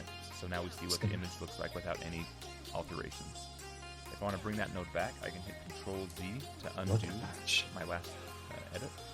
And so now it shows what it looks like with our changes. We can also select it by left-clicking and then hit the D key on the keyboard, the letter D, and that puts a black box on this node. A black okay, I fucking missed everything we did. And that node goes away. And so now we see what the image looks like without any alterations. Uh-huh. If I want to bring that node back, I can hit Control Z to undo my last edit. And so now it shows... It's artistic, man. It's artistic. We can also select it by left-clicking and then hit the D key on the keyboard. And that puts a black box on this node, a black X over this node. Look at that. And so it just ignores it and pretends like nothing's happening. Changes to go back, we hit the D key, and it enables it. So give him the D. Toggle whether that node is being used or not. Hell yeah. Okay, so now I want to show you using another, let's put another node in here. So we have this color correct. Let's do another color node. And let's, well, okay, let's do another color correct node. So we can add multiple in. So now we do another color correct. And since this color super correct digging this style. I have no idea how I got here, but this we second are one so right here. below it in line. So now we have our image. It's as the source. That source primary colors only. Correct, which has these settings. Filter. Higher gamma, higher saturation. The second color correct. Gonna use this for my 2. So it's down here. Hyper pop. If we want it to go up the top, we just double click. Whatever node you double click on will automatically go to the very top of this properties window. So now we see it's just regular settings. And maybe we want to take saturation completely out. So we take it completely out. That's now cool. We have no saturation on our color, so it's like a completely black and white. This is sort of redundant because we could have just deleted this and went to this first color corrector and just pulled the saturation out instead and achieved the same result. But sometimes you definitely deep fry it, baby. Use multiple of the same node in a row. Let's put the saturation back up. You look like a Lisa Frank Trapper Keeper, and I love it. This time I'm going to click out here. You nailed it. For an example, it's the Hyperpop click out here, so inspo board. Hyperpop inspo no white board. On any of these three nodes. And we're going to click on the image or the color nodes. And let's add in an equalize node. So we see it goes right here. Oh, perfect. It's right between this node and the viewer. Except if you look closely, the source is not tied to anything, and this node is not really tied to anything. So it's just floating. So we see this node's called equalize 1. We did it. Cracked the code. The nuts. But it doesn't. We retrieved the nuts at all because it's not. The nuts were dropped, and now they're picked up again. Our nodes at all. So we need to tie it in. So we can put it in. We could either put it in before this color correct node. We can put it here. Or we can put it in after this color correct node, and that'll achieve different results depending on where it's at, actually. How do you do this let's easily? Put it in after, though, just for fun. So if I drag it over here and set it there, it doesn't go in at all. If we want it to go in that way, we have to hold the control key on the keyboard. So now I'm holding down the control key on my keyboard. The shortcuts. Okay, hold the control key. Pop. Oh my God. Absolutely beautiful. We've readjusted the drop dots. And I can drag it over top of either of those dots, and look, see, it shows these green lines. Gosh. And then if control is still being held and I unclick the mouse, we got the nuts back, Mickey. Now it's connected in between there. It connected wherever that yellow dot was. Another way we can do that, so this is how it was before. Another way we can add it in is just by breaking this one. So left click and break this pipe. So now nothing's connected. We see our viewer goes blank because nothing's showing into our... What does this equalize thing do, by the way? You're doing the ending of a Halloween special. Ooh! Ray! What's the Halloween special? Tell us. Give us the ending. What's the secret ending? The viewer, and then we bring the source over to this color correct, and we drag the bottom of this equalize over to our viewer, or we can drag the viewer to the equalize. Either way, you'll notice that these nodes analog have like horror that you voiced in. Nice. Both of these do. Don't worry about the mask. We're going to be doing that in a later video, but so we're just not using the mask at all right now. Okay, and then also again, these can no matter where these are at on the node graph, we can have the viewer be over here, the image here. It doesn't really matter where the nodes are; it won't affect the final output. The placement. You voiced a friend's OC, and now you're on your VA training arc. Nice. Ugh. I mean, voice acting is really just acting, right? Yo, Max, thanks for the hydrate. Welcome.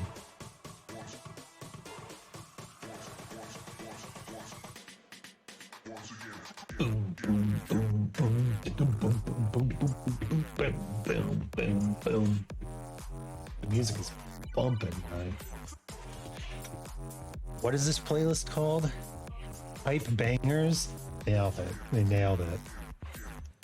Who made this playlist? Because they have a great taste in hype bangers. The Max Hydrate. Woo! It really is, and I hope I do act the part. Yeah, it's about playing the role. It's about putting yourself in the character, and no matter what your voice sounds like, making it sound believable as speech, unlike everything I say, which sounds totally scripted because I'm constantly thinking about what I'm saying as I'm saying it. Oh, just look at me now. I'm a fake. No. Oh, what band was that? The Used? The Used was a good band. It's actually a funny story. One of my favorite genres is pop punk. And I dated several girls in a row who all loved a different pop punk band. And slowly but surely, when we broke up, I had to stop listening to that pop punk band for a little while. Like, yeah, first it was who was the first one? My Chemical Romance, got over that one. Next was The Used, got over that one. They're a good band. Next was AFI, got over that one. Great band. Then and the last one, the last girl I dated before I got married, was into Green Day. Still not quite over that one, but when my wife and I started dating, I asked her, look, are you a fan of The Offspring? And she's like, they're all right. I'm like, great, we can date. Nobody's taking The Offspring from me. Never. Although I will say AFI is awesome. And My Chemical Romance is just one of the best bands of all time. You love The Offspring? Oh, yeah. I love that the lead singer has like a degree in theoretical physics or something like that. My kind of man. My man. You wish had that much brain power. Khan, you talk enough for both of us. So you're like the inner monologue and the outer monologue just together. But that's why I love you. Of the nodes on this node graph are just to help you. My favorite, of course, is You're Gonna Go Far Kid. Help people. Oh, what's my favorite Offspring song? All Along, maybe? Or Falling, or Americana, or oh my god. I'm such an early Offspring fanboy. I'm not super into their later stuff, but You're Gonna Go Far Kid is an excellent one.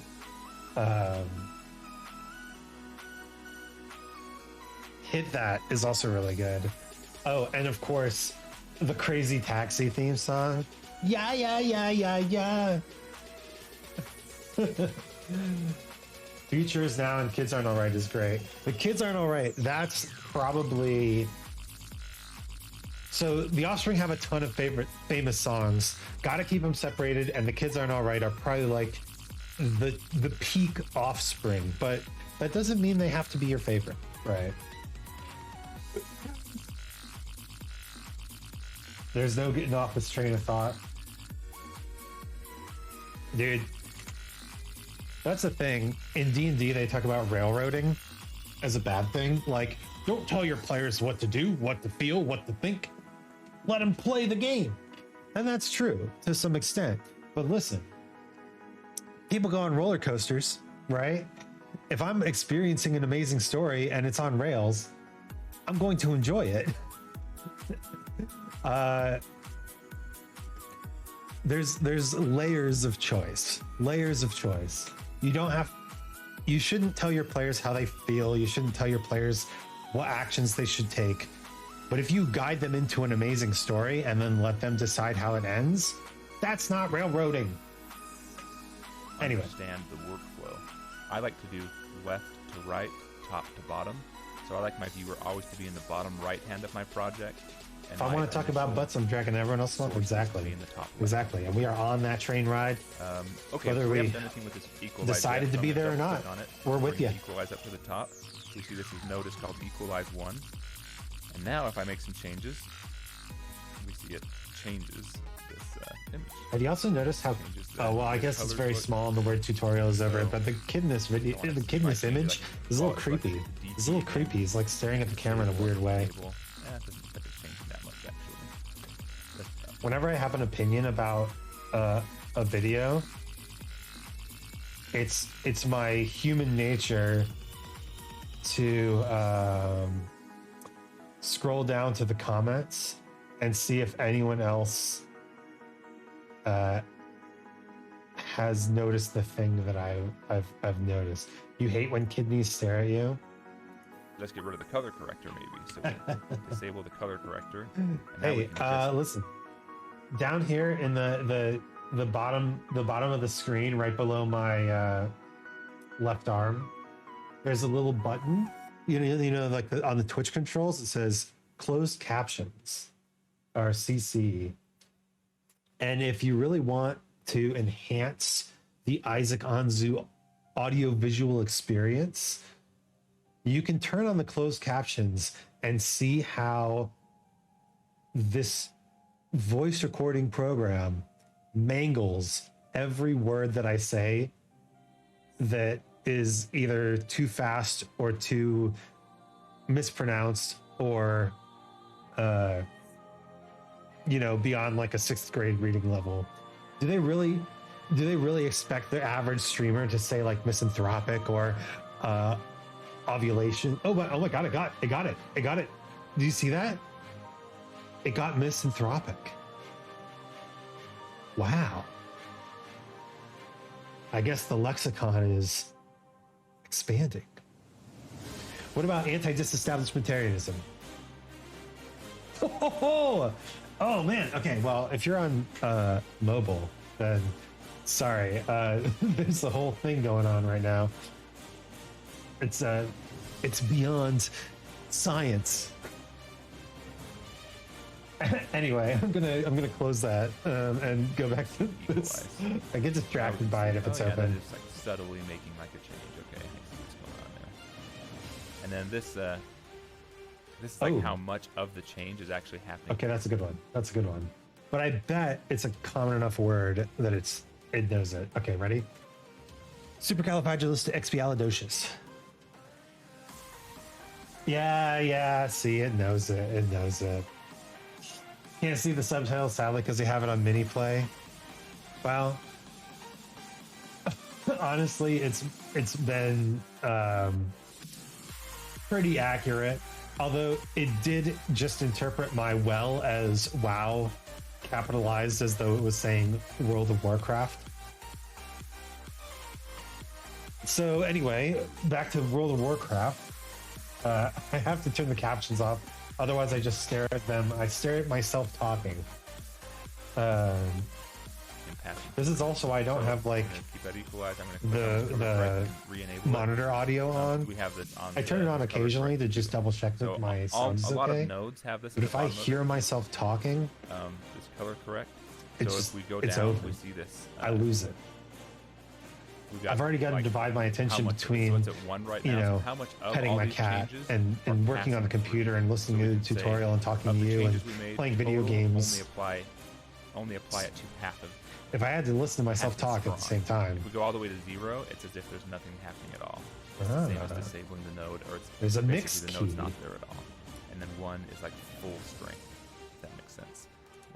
We'll look more at that later. That'll kind of make sense on maybe other that works better on nodes that are not necessarily color correct nodes.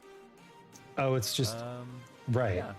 So that's it. I'm just gonna add one more. That equalized one didn't show a whole lot, so I'm gonna, while the equalized node is selected, I'm gonna add in. Oh wait, the that's kind of sick. And we're just gonna do invert because it has a dramatic effect.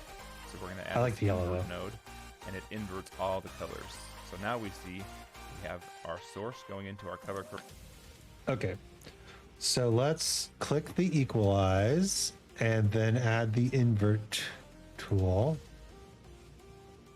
A lot of inverting happening.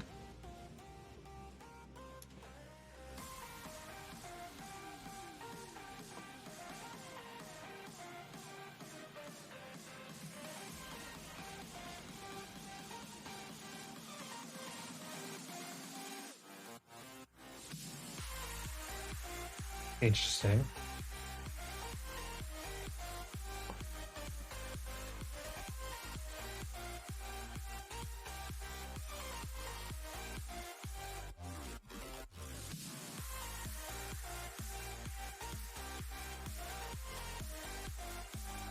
We can just invert the green.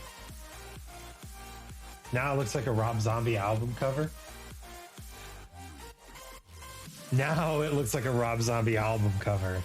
Holy shit. Okay, that's kind of cool. All right. New fave count. New fave added. Corrector, color corrector into equalize, equalize into invert, then invert is going out to our Dip from the dishes and burn from the wishes and slam in the back of my regular. Yeah, a dramatic look to it. Blueberry Anzu. Select this node, hit the D key, we can disable it. Yes, we can disable it. Yeah. Right. So that's using multiple nodes. In the next video, we're going to look at the merge tool and learn how you can merge. If you want to bring in, say, a smaller object and a background, you can merge. So this is, everything here is in line so far. We haven't really done a Y, right? So we haven't actually had like in some big Mr. House vibes. Everything's just one straight line right now. Dude, I mean, I just gotta export this shit because it looks cool as F. That's what we're gonna learn with the merge tool in the next video. So appreciate you watching. Check out the next one. We'll see you then. This guy's tutorials are great. Wow. Wow. Okay, let's see if I can remember how to export. We need a right node. We need it to go on to the desktop and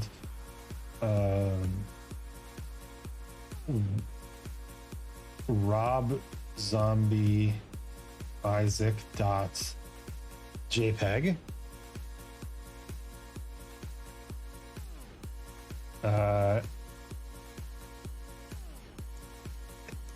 And very important, hook it up and then render. Oh, we're trying to just render frame 1. Thanks. We're just trying to render frame 1. I want to put my render in a render. Why not Pung? Why Pung? Okay. Maybe you can help me with this. What's the difference between a JIP and a Pung? What's the real difference? Because I don't know.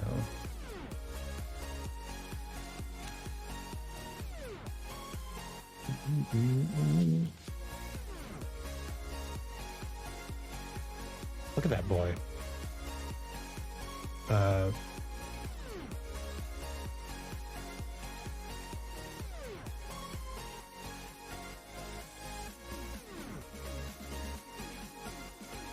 On one hand, jip.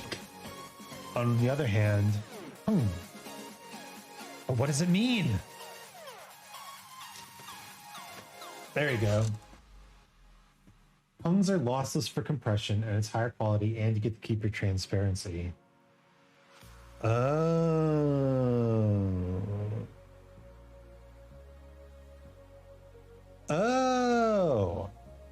So I should never be using Jip if I've got Punga available. I see. We're just gonna save this. Wait, no. We're gonna export this to Rob Zombie Isaac. Perfect. Pretty much. Okay, cool. All right, thank you for your service, Gimp. Goodbye.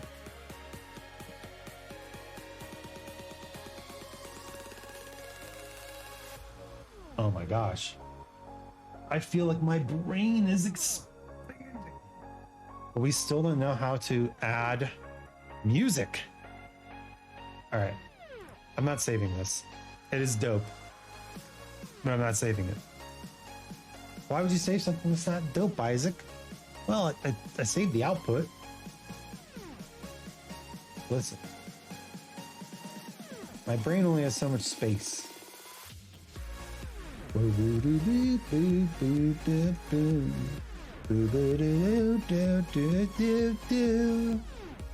How do I...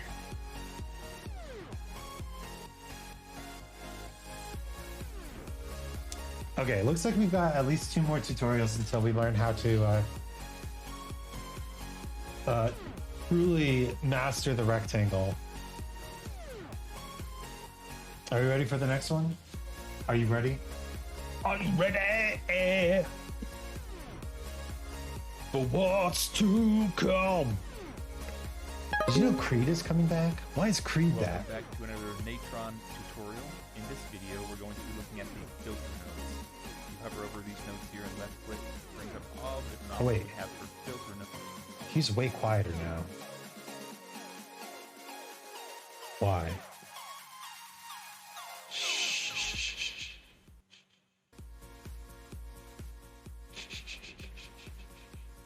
Nodes. And they're incredibly powerful. You can apply them to an image, to a video, or any kind of object in your project. Oh, what am I doing? And you can achieve a lot of different results with them. So first, I'm just going to read in. We're just going to read in a regular JPEG image. And we'll tie it to the viewer here. So we'll drag it onto the viewer. See, he's using JPEGs. See, this is actually a picture of me. I know you can't see it very well, but he is using a JPEG of him holding a fish. I'm guessing it's him. God, I hope it's him. Can you imagine if he was just like, fish? You know what we do have? Let me find this.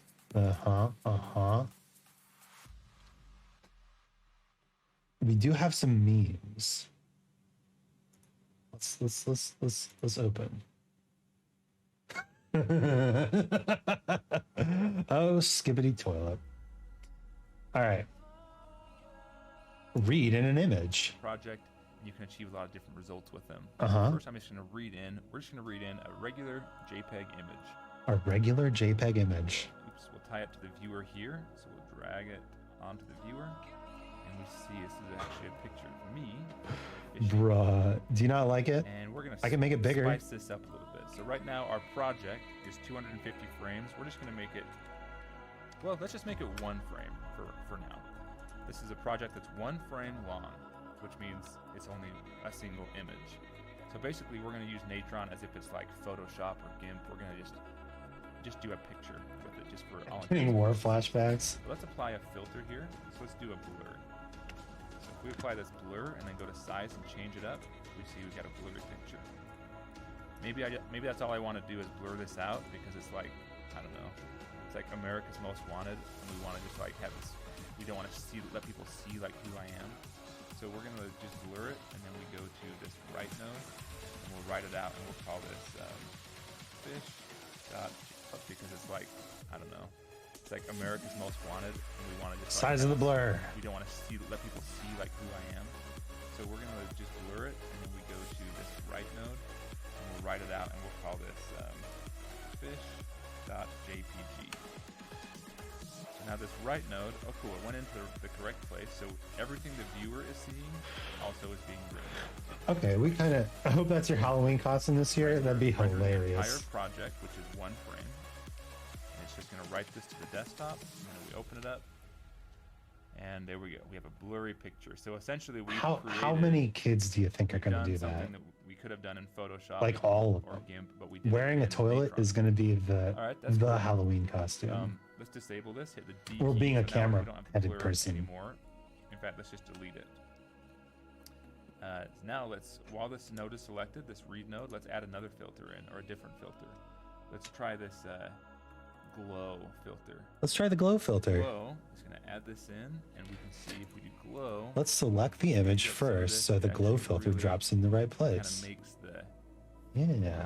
makes this a little bit brighter. You know, it's kind of hard to. It's subtle, but if we hit the D key and disable it, we see like it changes. Look up in the mountains there.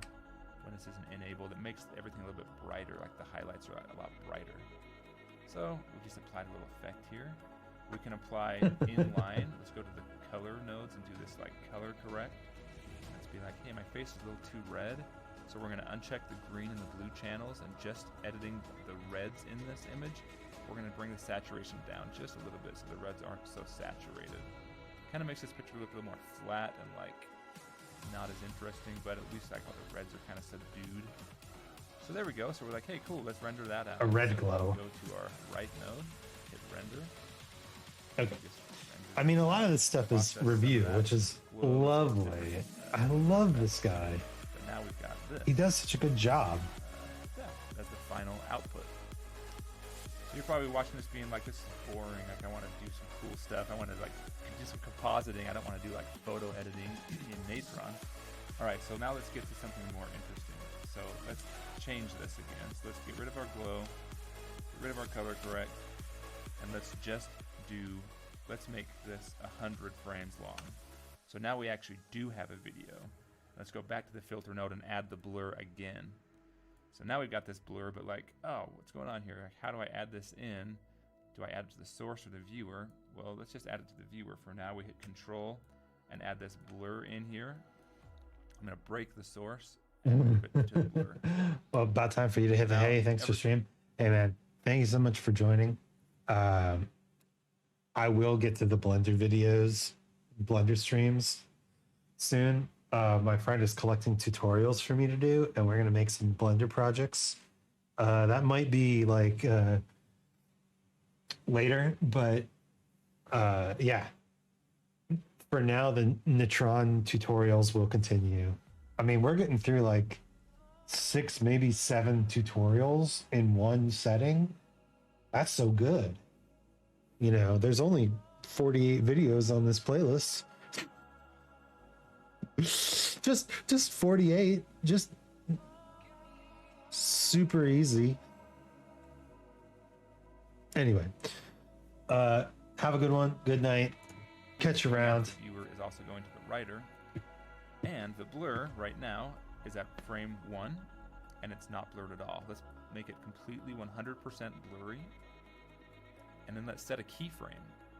So right now, if we don't set the keyframe, every frame of our video is going to be blurry. But if we set a keyframe here, set keyframe all, I right-clicked to get that option, right-click, set keyframe all. Right click, set keyframe all dimensions. And then let's go into frame like 15 and let's bring the focus in, or take the blur out essentially. Now what we've done is we've got this blurry image, and we kind of bring it into focus. So it looks like this. That's kind of cool.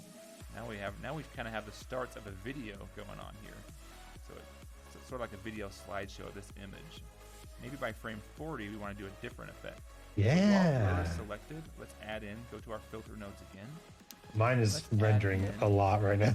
God rays. So what God rays is going to do, from what I can tell, is it looks at where the original image is, and then you apply either a rotation or a scale to it, and it kind of like blurs from that original, so you can see how that looks. Right, you got a little bit of blurriness going on there, which is cool. Whoa. Maybe I want to just create that kind of effect. All right, let's do that. Where's my filter? God rays. After the color correction.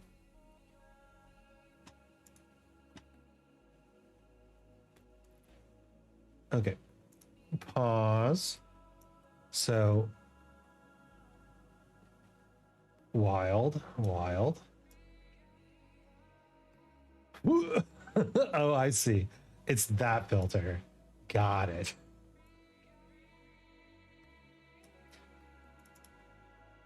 Can we set to 0? Set to 0. Okay. Frame 1, please.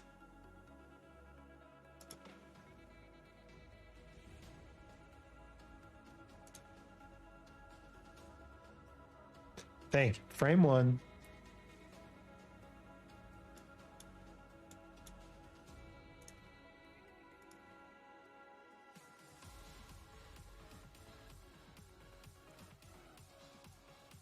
We can nix 0, right?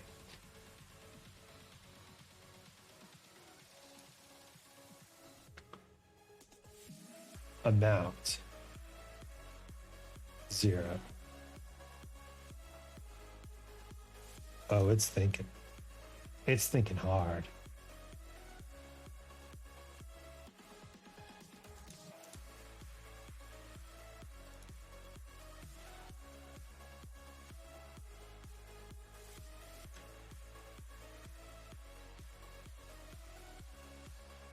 Just remove it. So what does he do with the God rays? So what God Race is going to do, from what I can tell, is it looks at where the original image is, and then you apply either a rotation or a scale to it, and it kind of like blurs from that original, so you can see how that looks, right? You got a little bit of blurriness going on there, which is cool. So maybe I want to just create that kind of effect, or actually let's leave this at 0. Let's do the scale one instead, because the scale one's pretty cool. So it's sort of like that'd be kind I see. This needs to be at 1, not 0.1.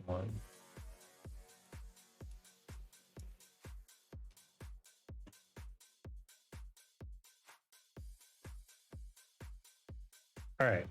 So at frame 1, we want it to be here. Set key. And at frame 100, what do we want it to look like?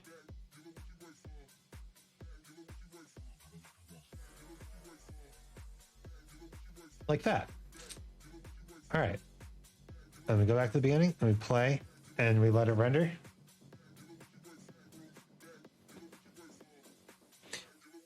Oh my gosh.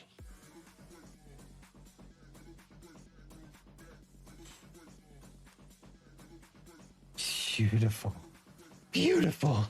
Oh my gosh. We're learning how to keyframe effects. I mean, that seems pretty obvious, but of cool to do at frame 40. So let's keep this where it was, which was it at 1? Let's keep this at 1, and let's set a keyframe on the scale. So we right click, set keyframe all, and then, so everything's gonna look normal here. It's gonna be well faded until frame 15, then it'll look normal. And then by frame 40, it's gonna start doing what we want here. So from here, let's go to frame 50, 10 frames later, and let's make this scale kind of zoom out. We'll scale out like this under this God Rays effect. And let's go to frame 60, and we'll come back to how it was before. All right, let's see how that looks. So we play this. And it might take a second to generate the preview for us. It has to process every frame. And it's kind of intensive, this particular filter.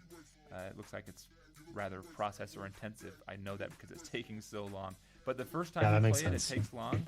And then by the time it gets to frame 60, it should be faster again. Now if we play through, it'll be fast. Cool. So that's the effect. See, wow, that's cool. he just does a little like boing. Blur in. Nah. Do this. So this is our video project so far. That's kind of cool, right? Yeah, not super awesome, but it's kind of cool. So, Oh, and it's what we have brilliant. going on It's is a blur, brilliant. but the blur is only happening in the first, fraction of a second of the video, and then the God rays is only happening in the middle part. So here at frame 80, it's just the regular image, even though these nodes are in line. They're not. They're So let me only get this happening straight. at certain portions of the video. Do we actually? That's what I really wanted to show. I wonder. I wanted to introduce these filter nodes. Do we but I also actually wanted to show that you composite can with the apply a audio, node or do we and only have it make these happening little during clips a portion first, of your timeline, and then a portion of your use the project. video editor Even to though line this them up with image the is going audio? through the blur, it's not being applied universally to the entire project. It's only being used at the certain frames that we want it to be used in. Mm-hmm. I think I'll end this video here, but go ahead and play with these different filters. If we add a bloom in here, we change the size, we can, there's all kinds of different cool things you can do, and really applying these filters in conjunction with the timeline starts to just show the power of Natron and what you can do. Yeah, no, this We're is doing a sick. still image here, but imagine if this was an animated background or just a single object on top of another image. So you can do some really, really cool stuff. What I want you to do My is style play is with doing all this of as these, it go through progresses, which every one of definitely them, makes things slower. So add it make in the and see if you assets can figure out what it first. does. That's what I've done to kind of get familiar with these. I still haven't used even half of these before, but there's a lot of really cool filters. Play Interesting. with the image or the color nodes as well, and just get familiar with what they do and how they affect and different changes they make to your project. Play with them on a still image, and then yeah, we'll be using these filter nodes to do some more advanced things in future projects. See, this is the point where I think you'd want to stop listening to tutorials and just start playing around a little bit. Like, you know enough to be dangerous. You gotta start messing around a little bit. Let me see, like video compositing and editing order.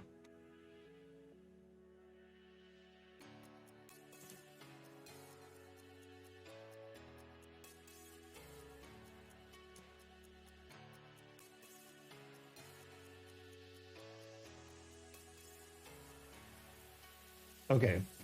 If you picture an editing or compositing timeline, editing is horizontal, arranging elements in time. Compositing is generally vertical, arranging layers of simultaneous elements.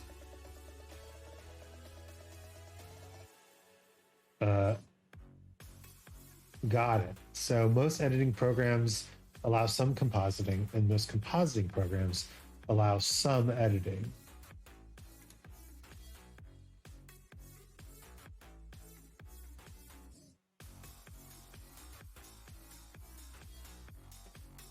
Interesting.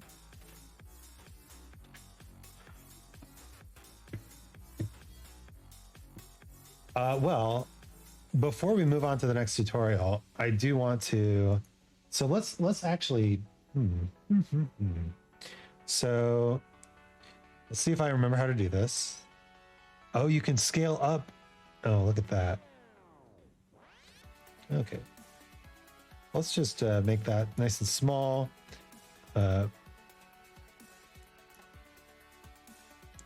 Go in here. We need a right. We need a right tab connected here.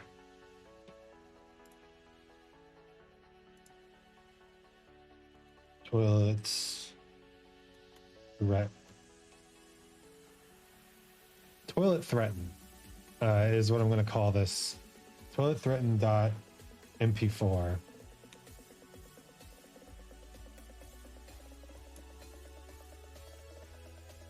And I want this to be at 60 goddamn frames. We want this to be like insane. All right. Let's render. Could not open video codec.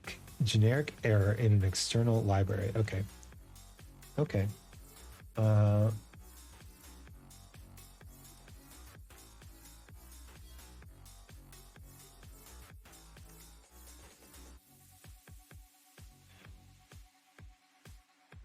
Let's try that. No. doesn't work. Okay. We have an error code here. Let's Google the error code. That is how you solve problems. Google. Neutron. Write one. Error. Video codec.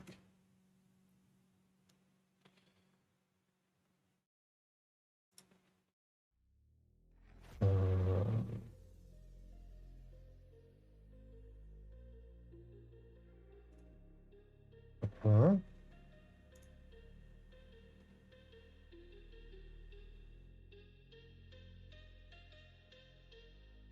This person has my exact problem, and they were never answered.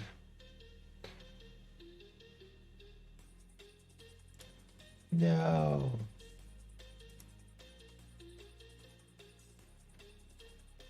Uh-huh.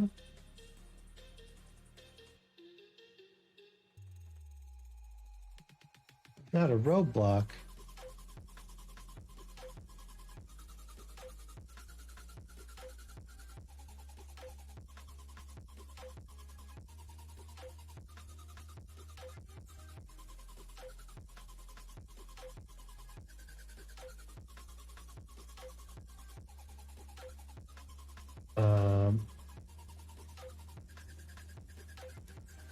Let's just double check everything. Frame rate 60.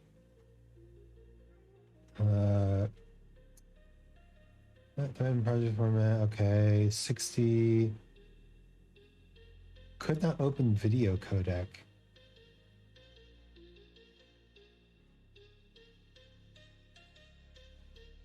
Oh, there's so many video codecs. Let's try that. Okay, wait, now it's working.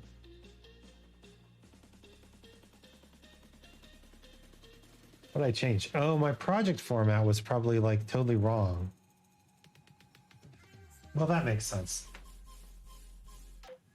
For some reason, it changed the size of the thing.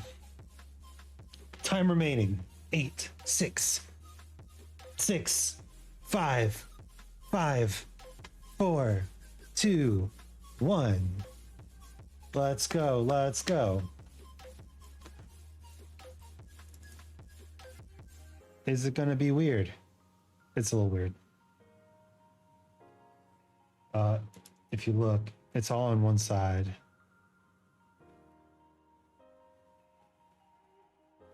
Why is it all on one side?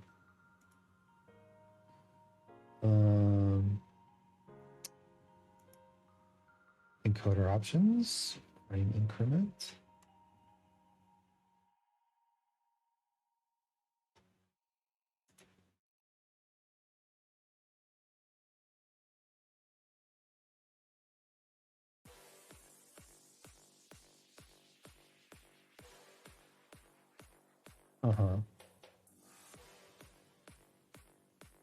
Back to Google.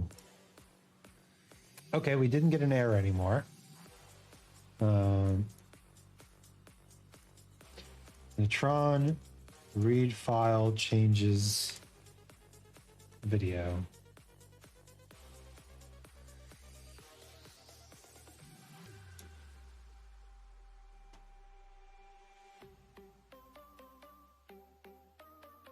Okay, looks like the next thing might answer our question. Does that mean next video? Oh yeah. Catch you on the next video. Thanks for watching. Catch you on the next video. Thanks for watching. All right, new project.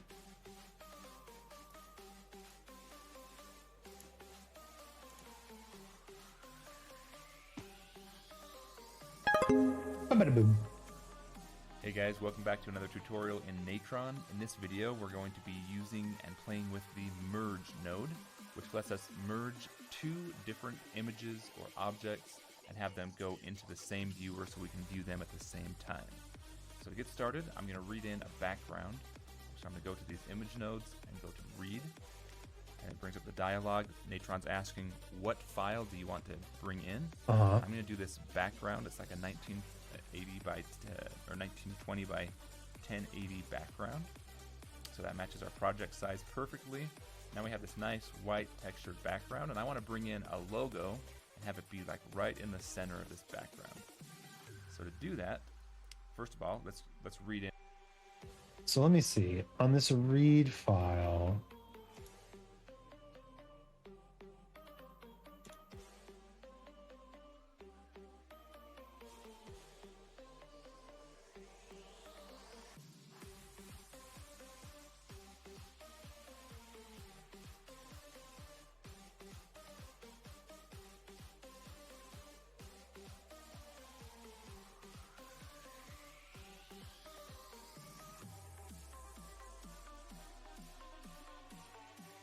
read node natron, no, natron read node changes video size.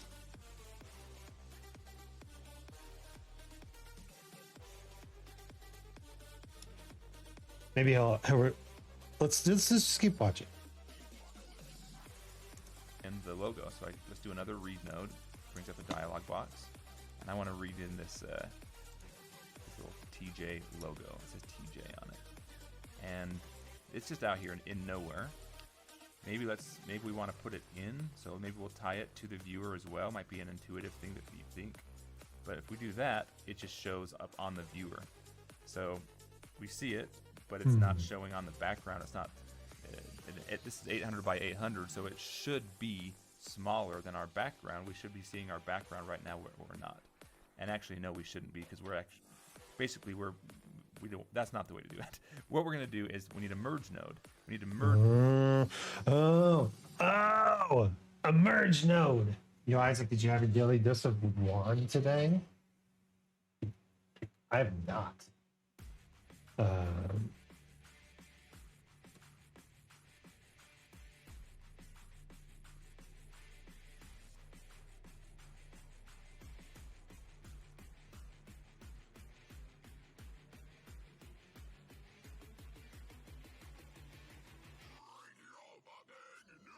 Juan's the tutorial now.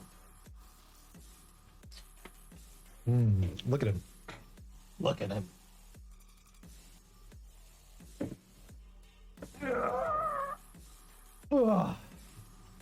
Good stretch break. Good stretch break.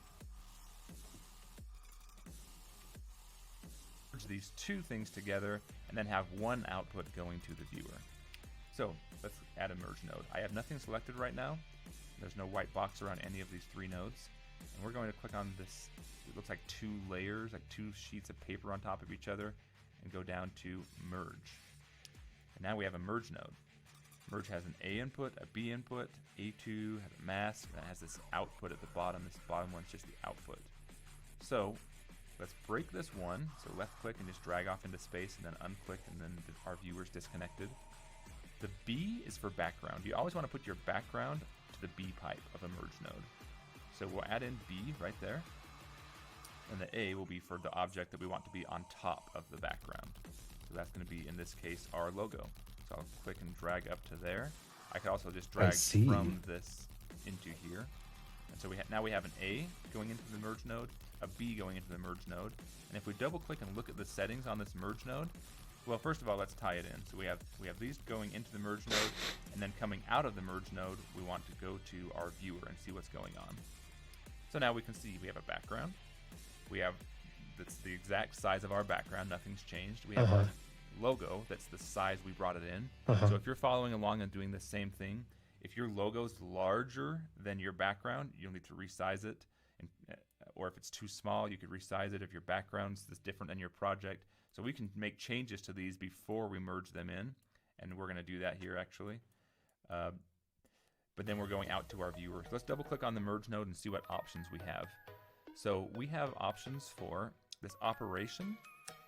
Is basically what type of merge are we doing? Right now it's called over, which is taking the A and putting it over top of the B. Neat. So that's what over does. And if you hover over top of this, it shows you all of the options for different things And if we click on it, it shows us all these, right? And it shows us like kind of the math behind it. If we hover over it, it shows us all these different things we can do. Divide, mask, hue, from. And so you can just kind of play with these. It's a good idea to go through and see what happens when you do different ones. Neat. So look, average is like, it's a little bit Okay. lighter, and look, it's not showing the blue anymore. When I had the over, oops, where'd over go? It showed the logo exactly how it was. But when we do average, now like the background's a little bit faded, and like this is faded, and like part of the colors are just completely transparent. So different operations do different things. That freeze looks way cool, right? So look, it's bringing through the Freeze? background. You can see the texture background coming through on the logo, but you can't see the background anywhere else. I'm not seeing anything. What else do we have? There's like just lots of things. Just so go through and play with these. So if we mask, it's taking the size, just the outline of this object, and masking and only showing that portion of the background through there. So there's different uses for a lot of these different things. If you're using like green screen, for example, or trying to like I guess this map is an something object else to over, play with. or like take out a certain color for a background, then you would use different ones of these. But this is basically what the merge is doing. And so just know that there's more than one way to merge. So over is a very simple merge. It just puts this over top of it, and that's it, and then the output goes. But just note there's lots of different operations, and we'll be playing with some of those in future tutorials. But for the time being, I would go through every one of these and just test and see what happens when you do it, and get kind of familiar with the different operations of the merge node. And then you can do multiple merge nodes too. So let's say we want to read in another, or let's say we want to let's add some text. So if we want to bring in text, we go to this draw, and we go to text. And now we have a text node. And over here is the options for our text. So it says enter text here. We can just change this and say hello world. And so now our text says hello world. We can bring it wherever we want. Let's bring it to the very top.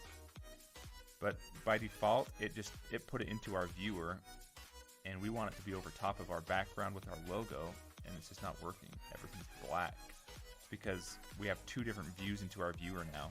And if we select nothing and we just hit 1, we can see what's showing on viewer on pipe 1 of the viewer. If we hit 2, we can see what's showing on pipe 2 of the viewer, but they're not merged together. And if we were to write this out, we could either write out just the text. We'd have a little video saying hello world, or we could write out, we could write out just this merge node, and it would show just this, but it wouldn't have the two at the same time. So let's do another merge node. So nothing selected right now. Let's go to these merge tools and add a merge node. And now we have another merge node. So let's say we want this to still be the background. So let's add the background to be this merge node. So what this means is the output of these two is not going to the viewer yet. It's going into this merge node. And then the object to go over top, since we're on over, on merge 2, we're also still doing over by default. The text is going to be over top of whatever this pipe is bringing in, which we know this pipe is bringing in a background plus a logo over top of it. And then let's send the whole thing out to the viewer. Hopefully this makes sense. It's kind of a little bit, takes a second to wrap your head around, but let's just walk through it again. So we got this, our merge node, then we have our second merge node, which is merging in text, and then we have our viewer down here. So we see we have our text. Maybe let's change the color of that so we can make it more dramatic. Yeah, nice. This is it, yeah. So we'll make it like a blue text. So now it says hello world. We have our text over here. We have our logo here. And we have our background. And why not? Let's move this logo, since you're probably really going to want to do this if you're doing something like this. Let's move this logo to the middle. If you try and click and drag, it's not moving. The text is, because text lets you move it, but just this image getting merged in is not letting us move it. We need to add some additional functionality to this image. We need to add a transform node. So let's click over here. There's these arrows, which kind of like indicates movement or changing. We could crop the image, we could mirror it, we could apply some different things to it, but we want to transform it.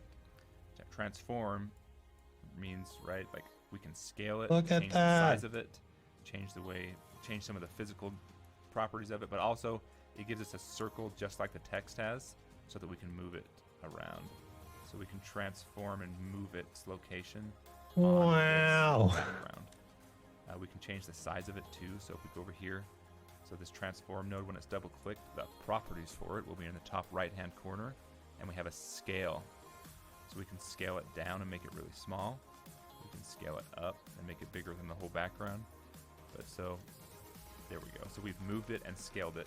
And again, we're not doing any animation. In some of the earlier tutorials, we talked about the timeline and setting keyframes. But right now, we have one frame and one frame only. This is what I'm talking about. Happening in this project. We're just playing with the way things look. In a couple of future videos, we can talk about animating this. You can probably figure it out. You set the keyframe, and you can actually make this slide in, and you can have the text, come in, be off screen, then fall down, and then you can create a little animation video just using these objects. So I think I'm going to end this video here, but go ahead and play with these merge nodes and play with doing it over. Play with the operation, right? So you change all these, and it just really makes things. You really want to learn how to use the merge tool, because in compositing, everything is merging. You're always bringing in multiple objects and merging them together. So the merge tool is very important to understand and have a good solid grasp of how it works. And again, so we brought in images, and maybe in some of the next videos we'll bring in video. So you could actually have this be a moving, changing background. I think I understand. I think I understand a little bit better. So what I need here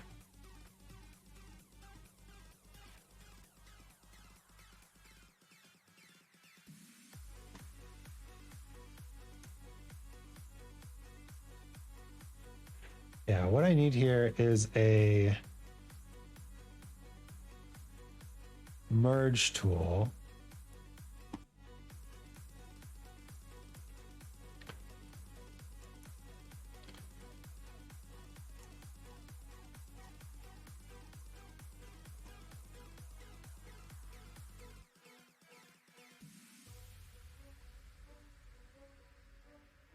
And then we set, oh man, do I have one? Let's see. Read visual assets. I think I do. I have a 1080p transparent.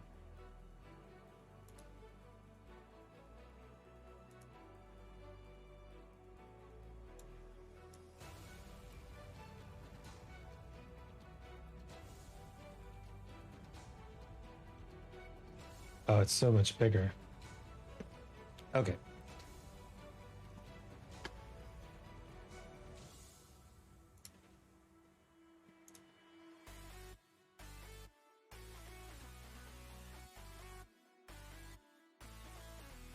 No, we don't want it there.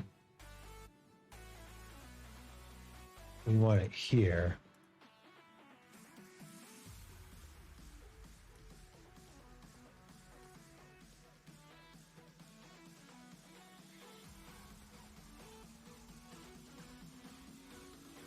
Wait, why is this so small? This is the wrong one.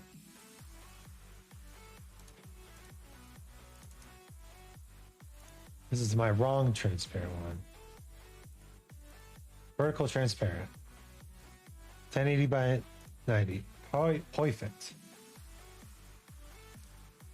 And then let's transform this.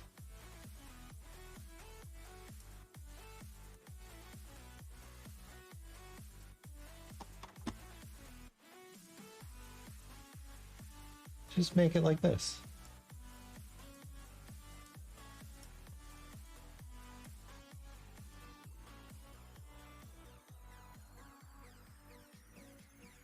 How do you adjust the scale? No, that's not what I want.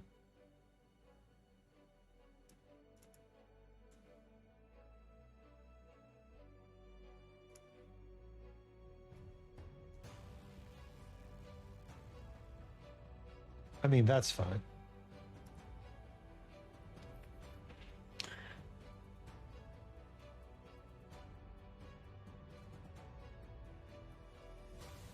So in this merge node, yeah, that's fine. And in this,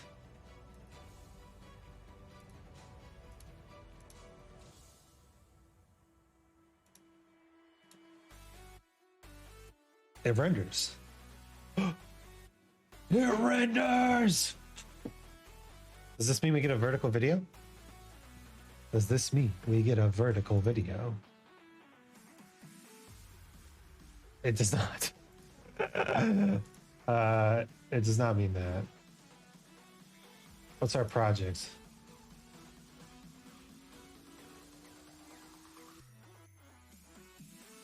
Yeah, can we do 1080 by 920?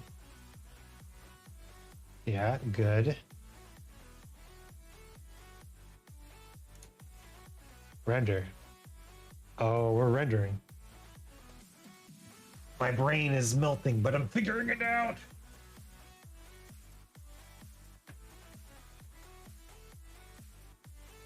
Meanwhile, we can dance to the music. How's the balance? How's the music balance, by the way? Too low?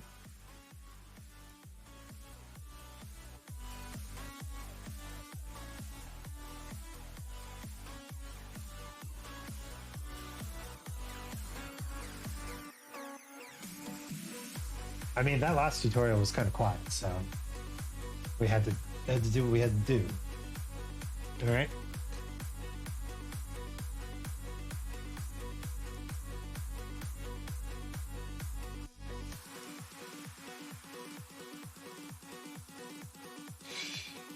You think it's all right?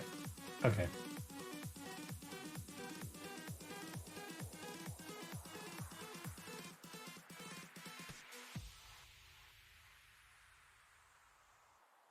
Beautiful, beautiful.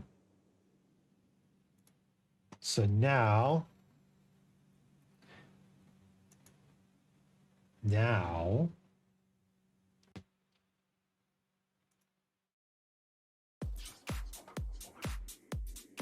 let's pause the music. Let's go into our good friend, which I also don't have a window capture for. Shotcut.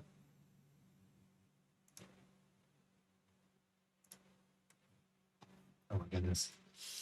Calm down, Shotcut. Not that important. Okay, Shotcut. Well, you had to be a shotcut, didn't ya?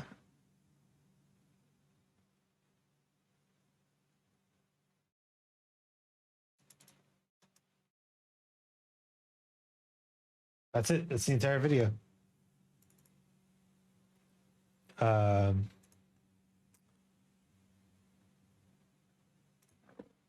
we can add a crop filter on here.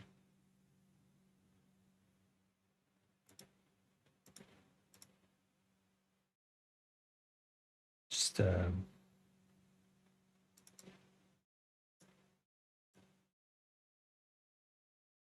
it's doing what I want it to do. Okay, yes, it is.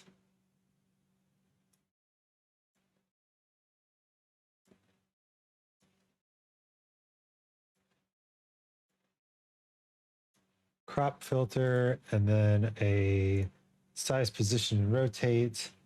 Just make the start of the video feel like as big as the screen.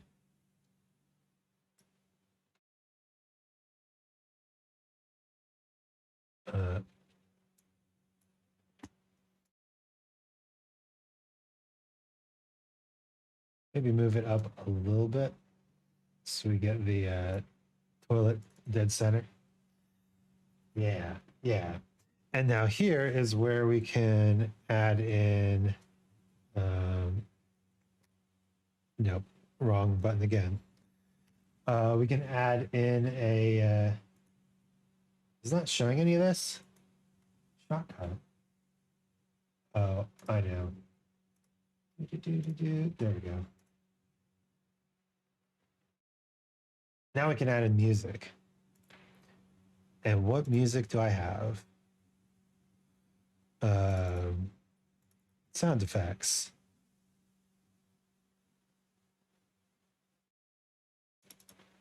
What about this one? Bruh. Too short. What about this one? Could work. What about this one? Nah. This one? Way too long. Way too long.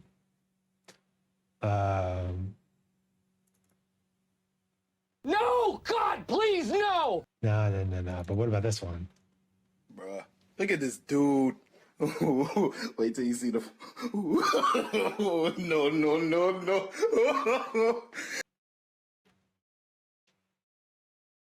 Yeah, that's definitely the one. All right, where's the no? Bruh, look at this dude. Wait till you see the. No. There it is. We found you. No. We found you.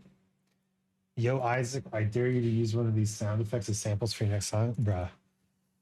No. Okay.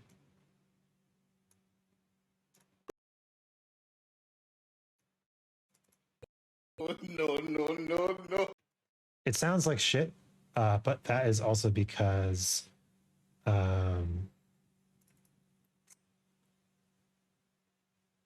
it's kind of like rendering live. Don't worry, we're going to use all this stuff. What's this? TV filter? Nah, that's silly. What's this? Welcome to the new stage of history. Oh yeah, I forgot I had that one. Splat? That's a splat. Squeak? That's a squeak. Oh, wait, here we go.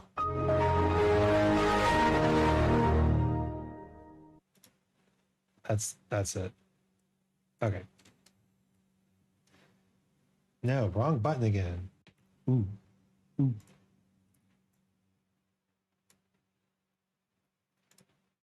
Why is it so long?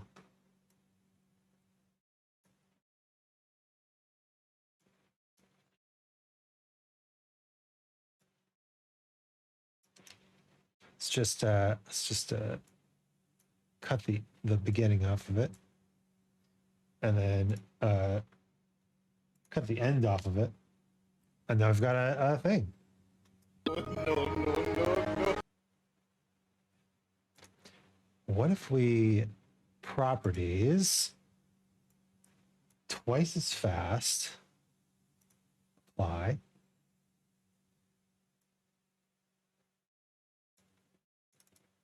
No. pitch compensation, apply. No. Yes. And then this one needs to be softer. So we do audio filter, gain, minus 6 dB. Nice. Export that shit. Toilet threaten.mp4. Toilet threaten. No. That MP4. I'm making memes. I'm making MP4 memes. What is happening with my life? It's so beautiful. I can't help it. I must meme. Okay. Exporting is done. No, I don't want to save my changes. Who does that? Discard those changes. Discard this. Get out of here. Get out of here. Get out of here. Yeah.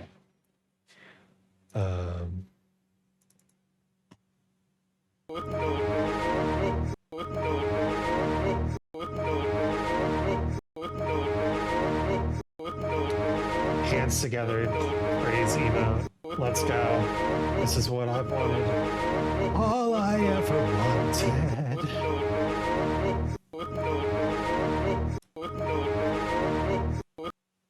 Do we need to do anything else today?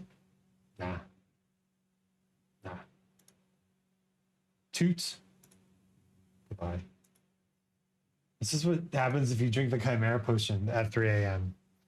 This is Chimera Potion at 3 a.m. vibes.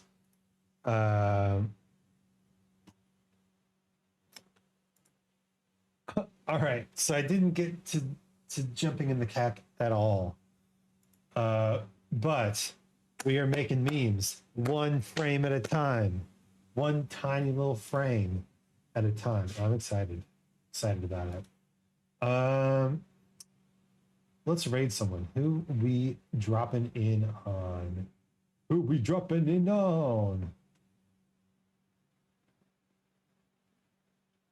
Should we do someone who's also working on art? Because this is art, you know. Man, there's not many people online today. What's the deal with that? Okay, well, let's just raid Benicula.